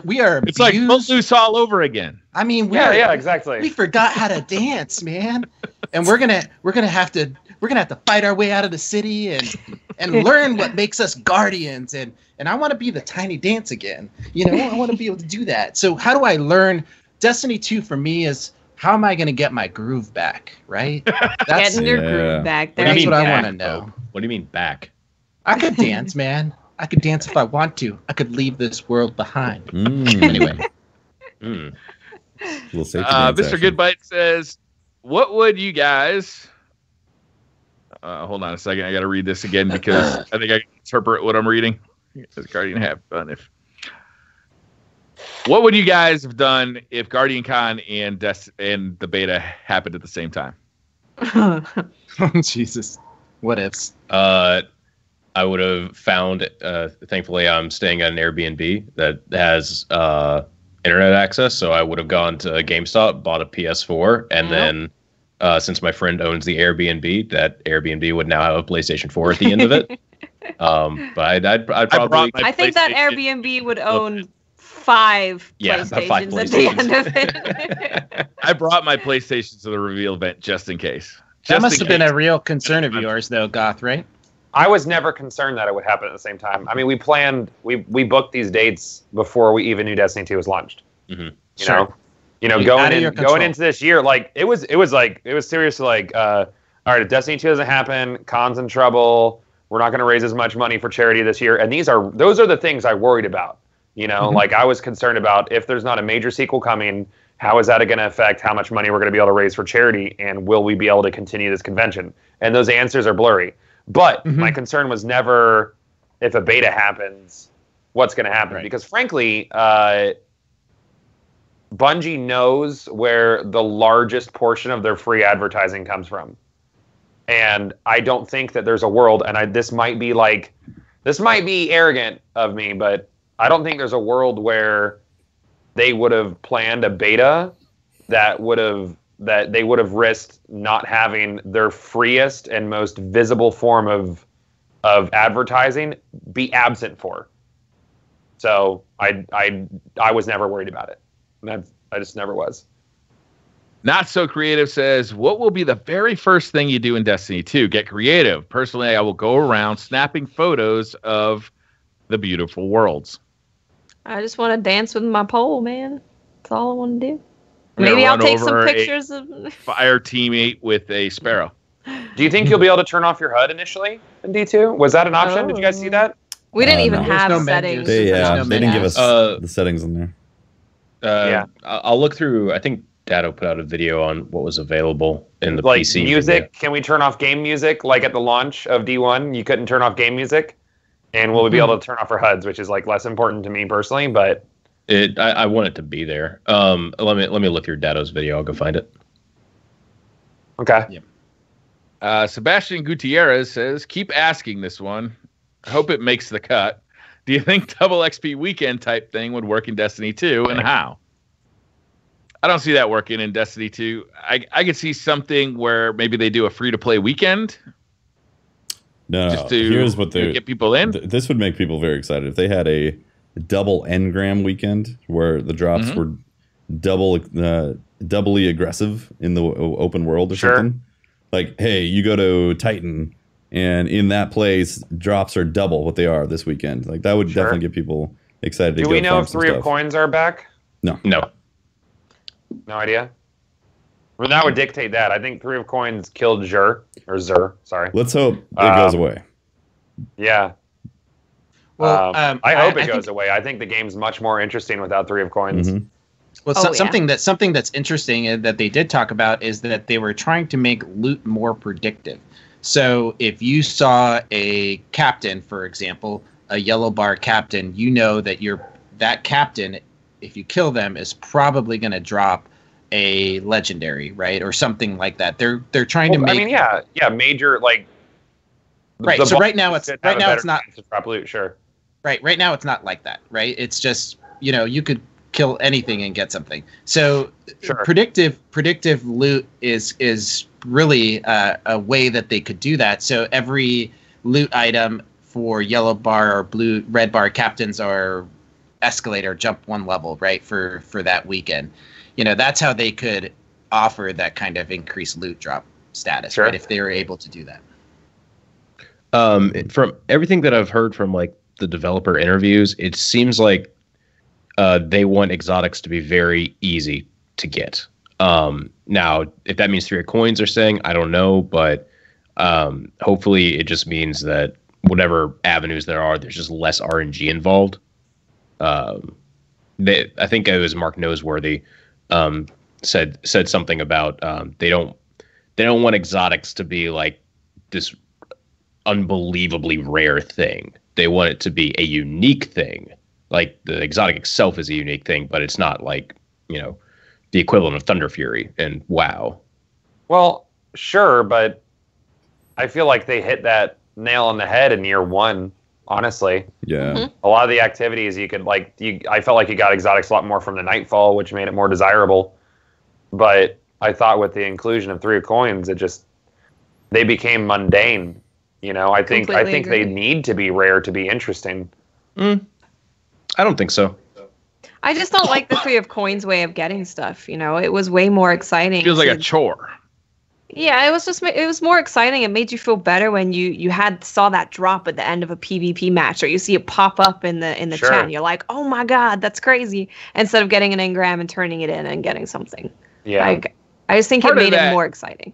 Part of that was that you might have waited 6 months to get your Hawkmoon or your Gallahorn, or 8 months to get your Hawkmoon or Gallahorn. But also part of that was the Hawkmoon and the Gallahorn were fucking awesome. I mean, there's nothing like that. Anytime I saw it pop up in a PvP match for someone else, I was like, "Oh, look, this person got universal remote. That's really cool." Like even or fuck that guy. Or that. You know how we get salty about a guy getting A as Luna that was on the bottom of the leaderboard? Yeah, it's like that, but with exotics. Remember, it was just more exciting that way all around. I think like it had more character. Yeah, there were better stories. Better stories were told about that loot. Better stories. Yeah. I thought the Cryptarch was more interesting when he would fuck you. You know, he certainly was more interesting. He was. I don't think I like the game mechanic. It cost me a controller. I remember. Really? Damn, yeah, earlier in year one, I got one of my first legendaries to drop, and it came out of blue.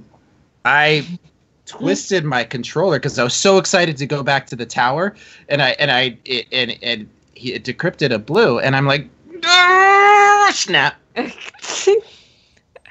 There was an in between, right? That early vanilla game, it was too punishing, but now I feel like they give up the goods too easy. Yeah, there's an in between there that I feel like they passed right by with the 3 coin system. They need to get back a little bit to the year one stuff. I feel like they did the same thing with Infusion too. I think Smart Loot and 1-to-1 Infusion was too aggressive to put out at the same time. Personally, yeah. What they did with the rotating legendary inventory items for the faction vendors should have been done a long time ago, and 3 coins should have just dropped random legendaries, not exotics. Exotics should have been out of that whole system. Yeah. All right. Cryos Knight says, do you think streamers are risking their audience by switching to PC? As an Xbox player, I feel excluded since my favorite streamers are PS4. No. I mean, I've only been able to play with probably like 1% of my total audience anyways. You know? I don't know. Yeah. I think if a viewer is only watching you because you play on their platform, then they're watching you for the wrong reason. And they're likely someone who's, not, I don't know. I don't know if that's a healthy relationship to have with a streamer. Like, I only watch you because you play on Xbox. Like, I think that's the type of the only time that's really in any part of the conversation is if it's like someone who mainly streams trials and then takes or raid helps or something. Raid helps, I think it's a thing too. Yeah, raid helps and trials. So, yeah, there's enough diversity across the platforms now. I think that if you're in that community, the right place you should be looking at is those clan systems, and it shouldn't necessarily, if that's what you're looking for, it should be getting engaged in the clan systems than it is for carries or stuff like that. Yeah, I'm not worried about risking my audience. I am worried a little bit of losing contact with some friends that I play with constantly, right? It's like this happened with the release of House of Wolves too, is where when my raid team kind of broke up with House of Wolves, a lot of those guys I kind of lost contact with. And I could see that happening again. If I move to PC or if I stay with PS4 and other people move, maybe somebody really wants to play on the Xbox One X. I could see there's a little bit of migration. There's going to be some reshuffling for sure. Yeah. Pope Bear's Taco Bell says, because Rise of Iron wasn't supposed to exist and was made to delay Destiny 2, do you suppose Destiny 2 will only have a year 1 and 2? You think it's a 3-year game or a 2-year game? I think it's a 3-year game, personally. Platform? Yeah, I don't think it's going to be 1 year. Definitely not. 2. I hope it's a 2-year game. I don't think it'll be 3. I think it'll be 2 years. I think we get 2, and then the 3rd year would be Destiny 3. Agreed. Mr. Water Balloon says, how much content do you want revealed in the beta? What we're expecting right now. Yeah, what we're expecting. We get to play the new subclasses, try them out, have a blast, play the new mode. Yeah. That's it. I mean, I want to play all of Destiny 2 right now. Like tonight, I want to load it in my PS4 and play everything right now. But I don't want to be revealed too much in the beta. Let me ask you this, Stefty. If Luke Smith just showed up at your door today and gave you that wish, but he's leaving tomorrow, he's taking that PS4 with him. No deal. No, if it's going tomorrow morning, then no. And you couldn't stream it. Yeah. Can't stream it. You can't even share it with your community. Well, just the fact that it's gone tomorrow morning. If he was here for a week with that PS4, or if like the PS4 was staying for a week, then I'd be like, maybe I'm gonna be selfish. Dakota Wise says, do you think our Guardian will speak in Destiny 2? My guess is not a peep, neither the blue or yellow. I hope not. Don't you talk at the Queen? Yeah. You talk in Destiny 1. I don't think they'll talk in D2, though. I'm pretty sure that they've said that we're going to have dialogue choices, too, this time around. Oh, really? Yeah. Really? Yeah. Kind of like Horizon Zero Dawn? Yeah, I heard about that. An interesting dialogue interface that's going to be that... supposedly we're going to be like, oh, wow, this is different. Which is good. I don't know how I feel about that. The twist is that our Guardians now sound like Sims. Yeah, I don't know, man. I think they're moving more in the direction of like a Halo type storytelling. And in that case, if we have Master Chief to be an example, in cutscenes, we talk, right? Mm-hmm. And but I think they're going to look at it. I think whatever dialogue we have with NPCs is going to seem more of like Halo. Yeah. Vzoit2 says, for Pope Bear, do Destiny playing kids at your school ever recognize you? If so, do they demand a 1v1 in lieu of detention? Our mods are really great, and I have had students recognize me in the past, and the fans of here's another thing about this community, like the fans of the show, like they would walk up and they're like, and I'm like, yeah, so you can't talk about, you can talk to me there. I'd love to talk to you. I love fans, whatever. But you mention one thing about my personal life and you're immediately going to be banned. So every mod in this channel knows, because every once in a while somebody will stop by and say, oh, that's, and they get banned out, right? So I think it's just like any streamer, we like our personal lives to be our own. And I love engaging with my students with Destiny. Just not, when I'm at work, I'm at work. And that's not a thing that I do there.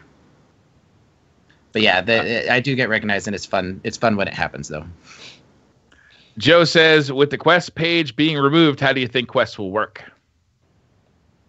They're going to give them to us in the world. I don't know. I think it's a whole new system, right? A whole new UI thing. We know that we're going to be given quests when we're out in the world. Maybe they'll just they're going to be marked on our map. Yeah, they show up on the map.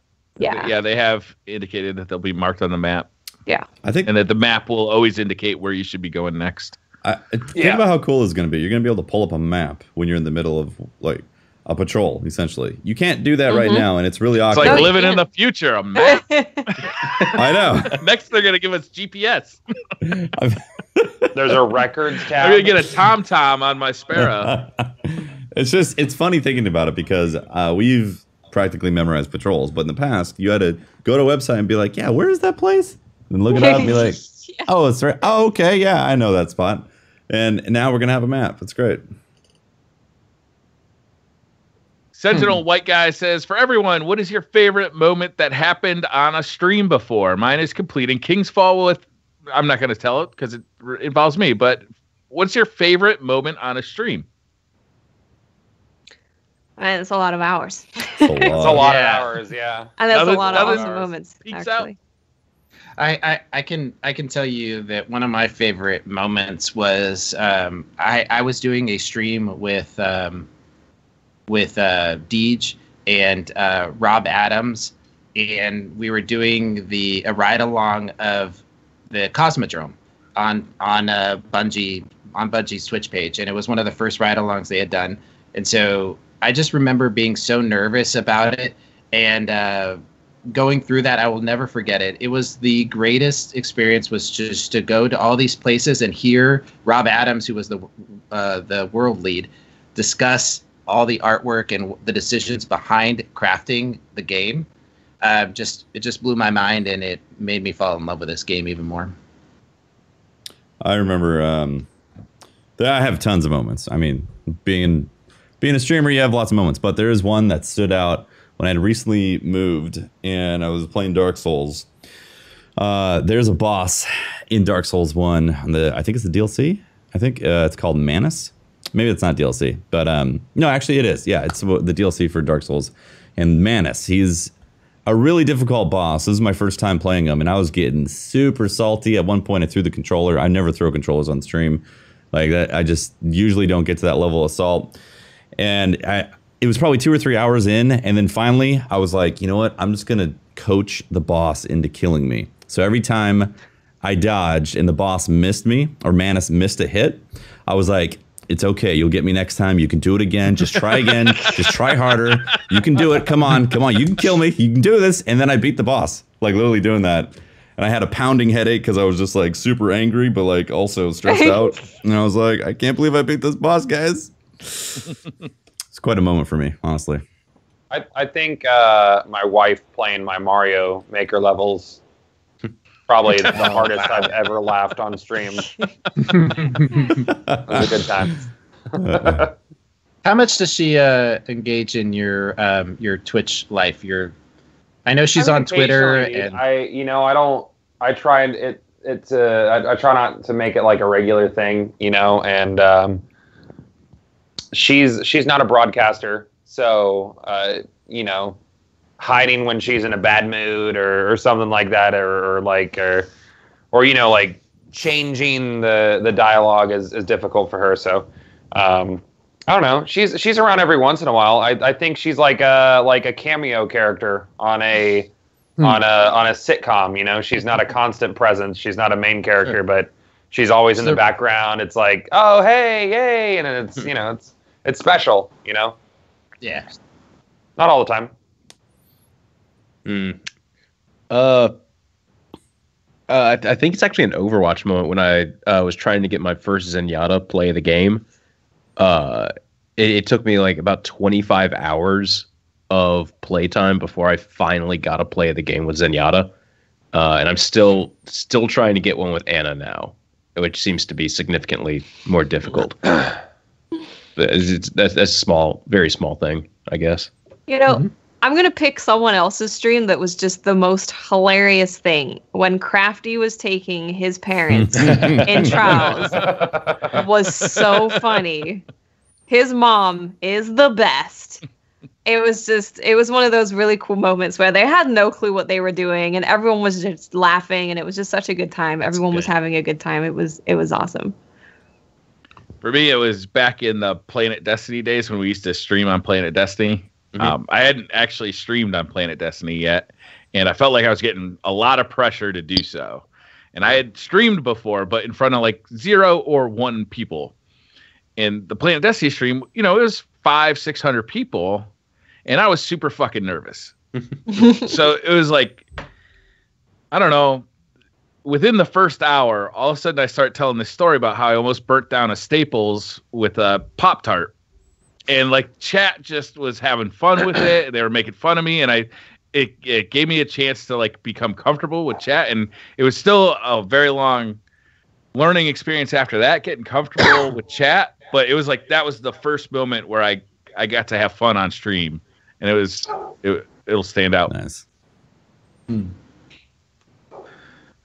Ash Boost says, now that you're all well known, what do you do to help new content creators grow and succeed in the Destiny community?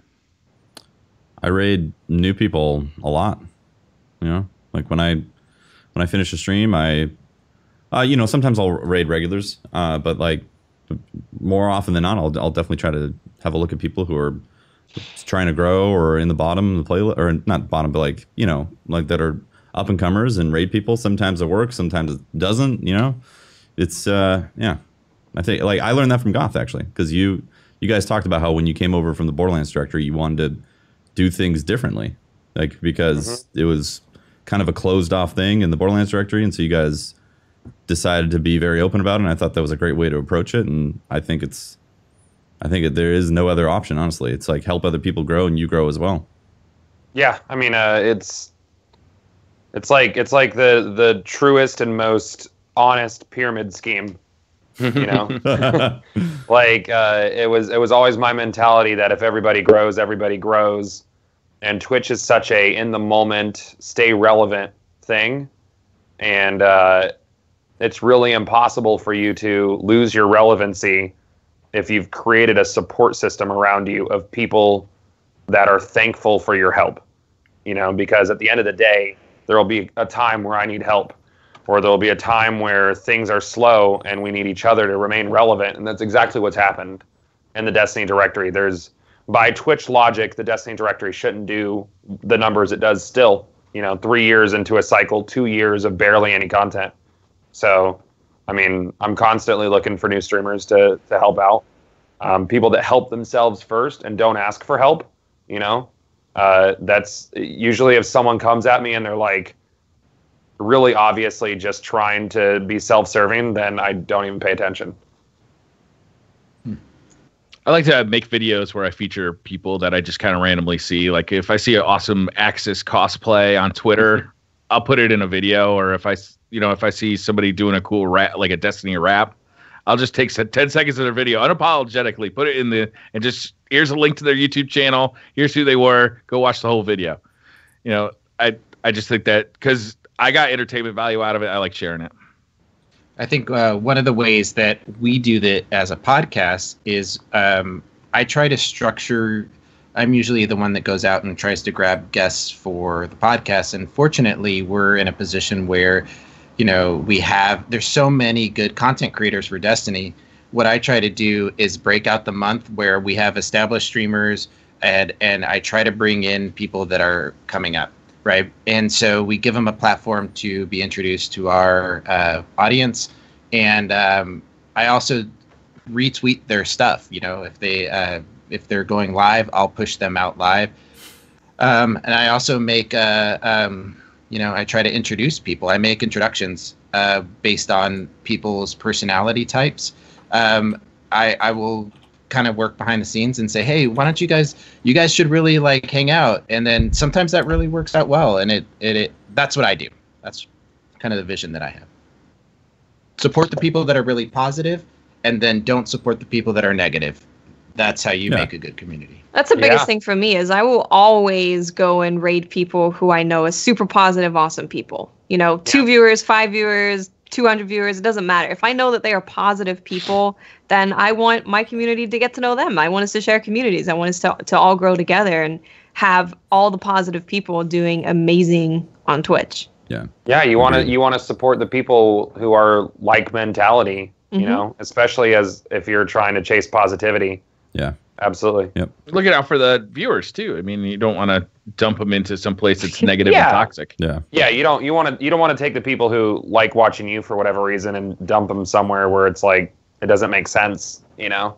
Yeah. Eric Bacon says, if you had the ability to transfer one mechanic or ability from Borderlands 2 to Destiny, what would it be?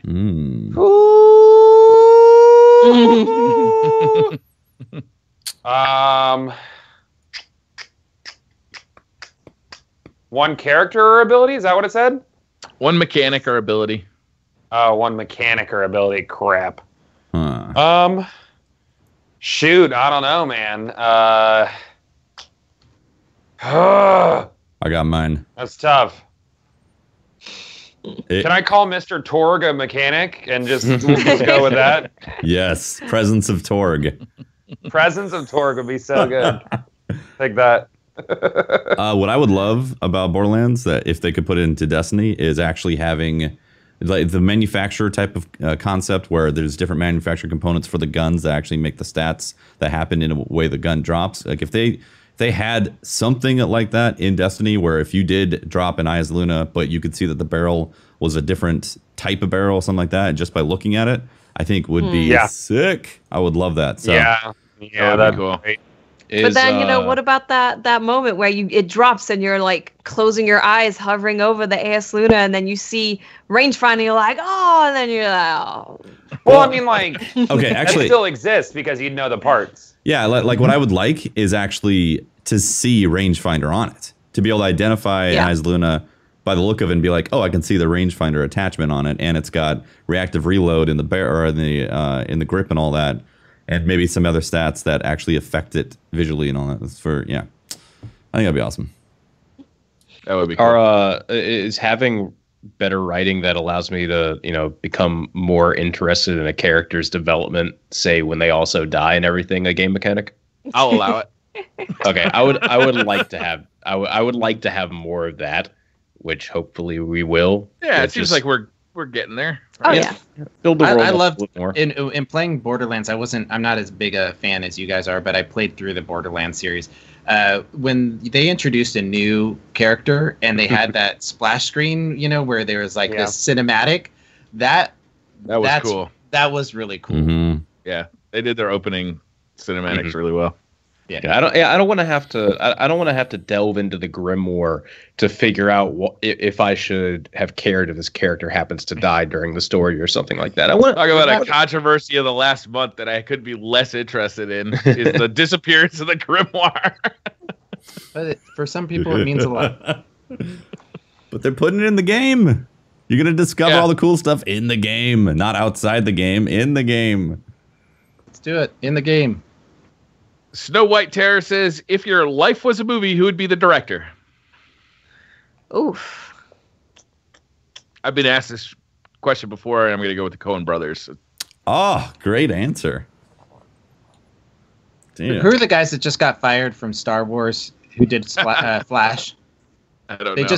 They just got fired from the Han Solo spinoff. I know Ron Howard's replacing them. Ron Howard's replacing them. I want the guys that did Flash because I would love the Flash movie. TV show?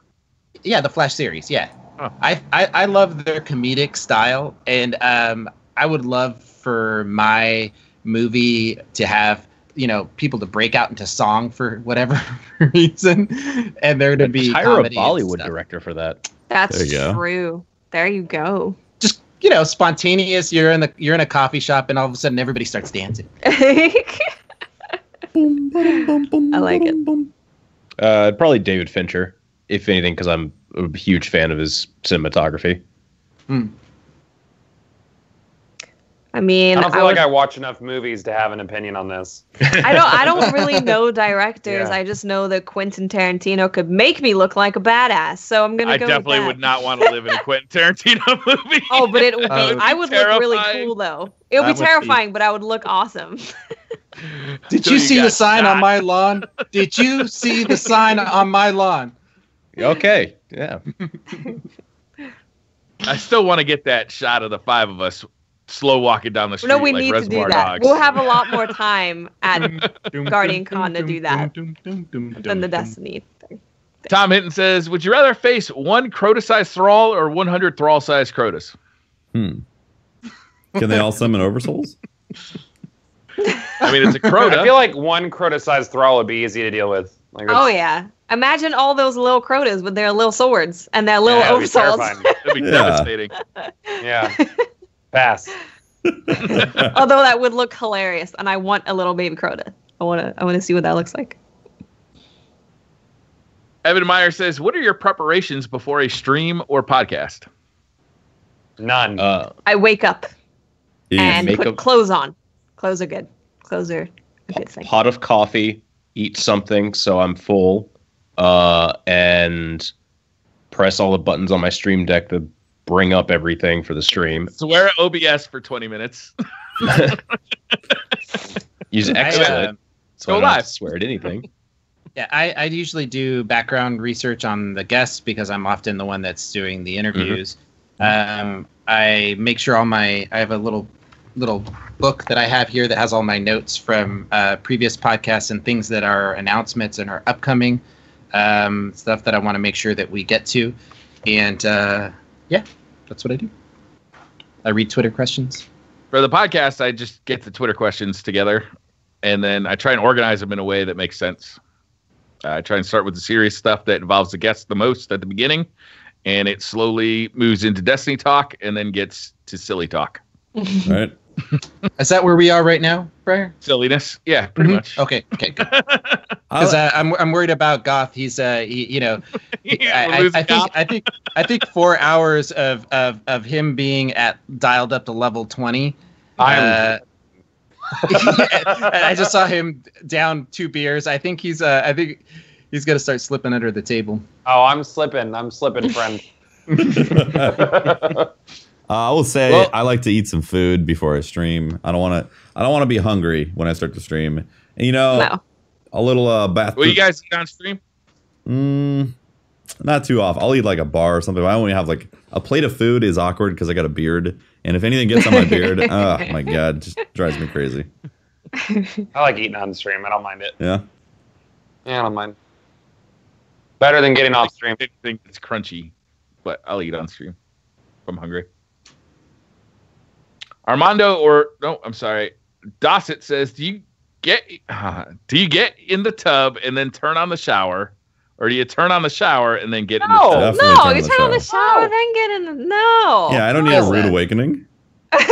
Better question. Do you wet your toothbrush before you put on toothpaste and then wet it again? Or what order do you do this? It just falls off the toothbrush. If you wet your toothbrush and then you put toothpaste on, unless you like jam it in there, then it just like falls off. Right? Really? Not my toothpaste. Yeah, my toothpaste is I wet it, paste it, and wet it again. Yeah, same here. I just wet it. I don't think I wet it first. I think I just go dry. Yeah. And then dip it. I go in dry. I wet it. I go in dry? You would go in dry. I combine those two things. I brush my teeth in the shower. So wait, you shower while you brush your teeth? Yeah. It is more efficient. I do. Well, then you could just have the toothpaste dripping down your body, Beard. You go wild. I have a beard too. I don't brush my teeth in the shower. I love it because I don't have to worry about it. It just drips down, and I'm like, then I don't have to look at my face with this like foaming mouth. I just fall out, you lucky bastard. The proud recipient of that disgusting ass beard. Man. I don't know if it's disgusting, man. This thing is luscious. I've learned techniques for brushing my teeth with this beard. I don't have that same problem, Pope. It looks challenging. It is, man. Hey, do you remember that? Seinfeld episode where they Kramer invites everybody over to dinner, and he has gotten into this fad of preparing dinner in the shower? Yeah. Do you remember that?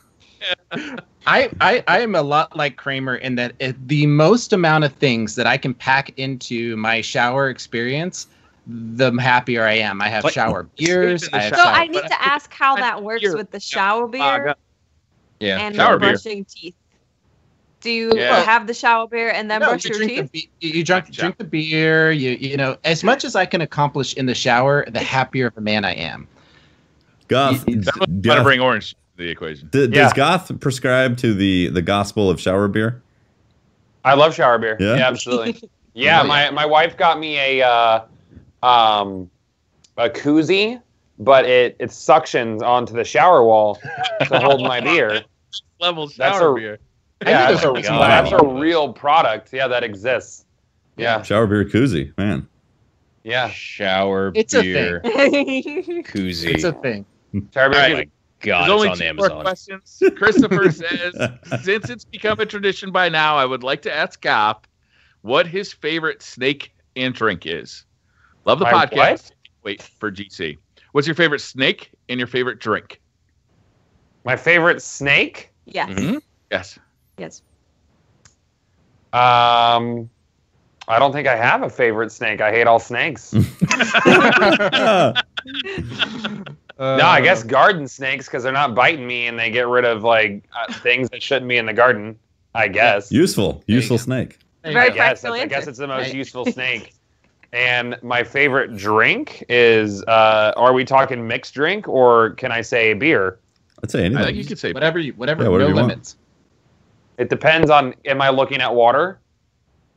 Just answer the question. Yes. Margarita. Tom Sand says, got one for you. How do you guys eat corn on the cob? Did they say steak? No. Did they say steak? It's definitely snakes. Definitely snake. So here's with an N. So here's the story behind that. Somebody at some point did a typo. They meant to say snack and drink, right? Okay. But they did a typo in the Twitter questions, and Briar read it, and he giggled like Briar giggled like a 10-year-old. It was question.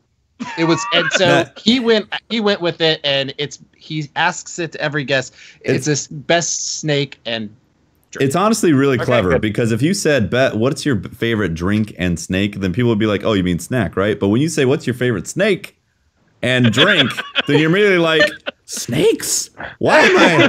Oh my God. Why am I thinking about snakes right now? What's going on? Like, what's the situation? Yeah, no. Yeah. It's just one of those ongoing history. I can get this shower beer koozie tomorrow if I order it in the next 15 hours. Shout out to Amazon. There you go. Ready for your shower. Well, probably not ready for your shower. All right, last question of the night. Tom Sands, how do you eat corn on the cob? Typewriter style or log rolling? It depends on the quality of the corn, really. Like if it's if a good yellow corn, like you can eat that however you want to, but then sometimes if it's like really hard, you have to go with the barrel. You gotta rotate it. I don't think I've ever eaten the log roll method. Or sometimes you do a spiral, so it's like combining them. No. Yeah, I don't definitely not. I don't like corn when it's detached from the cob. Like if someone puts like a plate of corn, like a side of corn, but it's not on the cob, I don't want that. Like I like the cob. I want the cob. You want the cob? Yeah, I want the cob. I want the cob there. Corn on the cob is another one of those things that I'm like, okay, I have to be very decisive how I'm gonna eat this because it's just. I'm like, you're gonna have butter all in your beard. Oh God, I'm thinking about it. I feel it. Oh, so they have beard bits.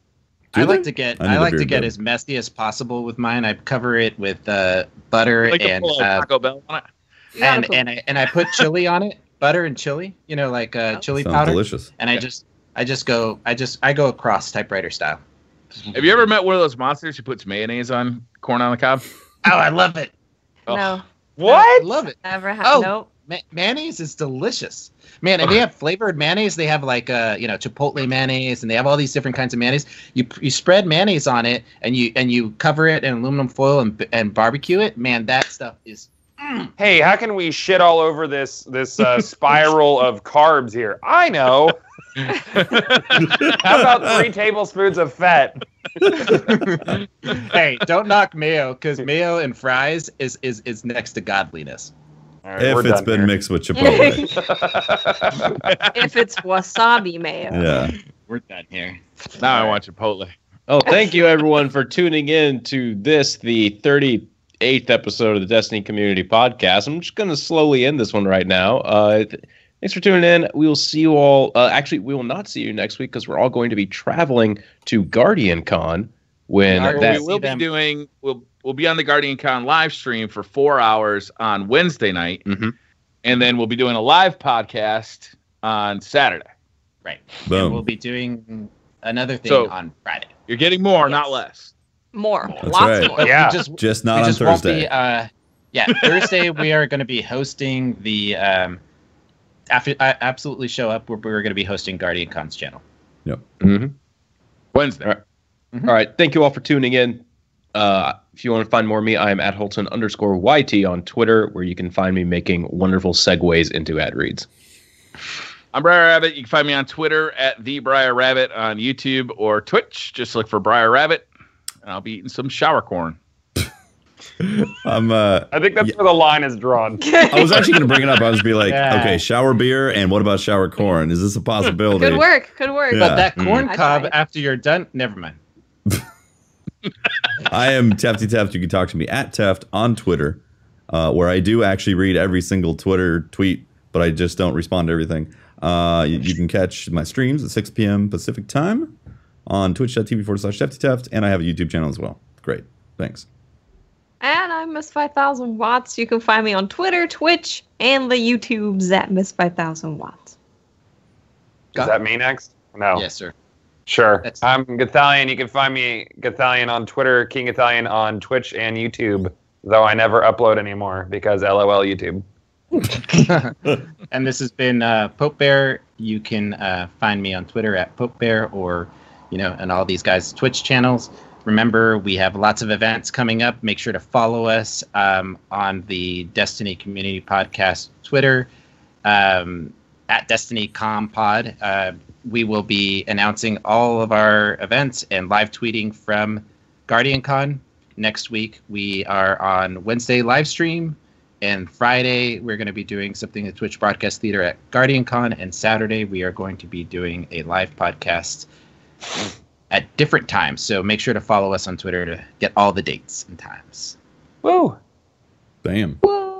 All right. Thank you, everyone, for tuning in. We will see you all next week. Bye-bye. Bye-bye. Bye, guys. Bye! Oh, I don't have to stop recording. Yeah, no stop.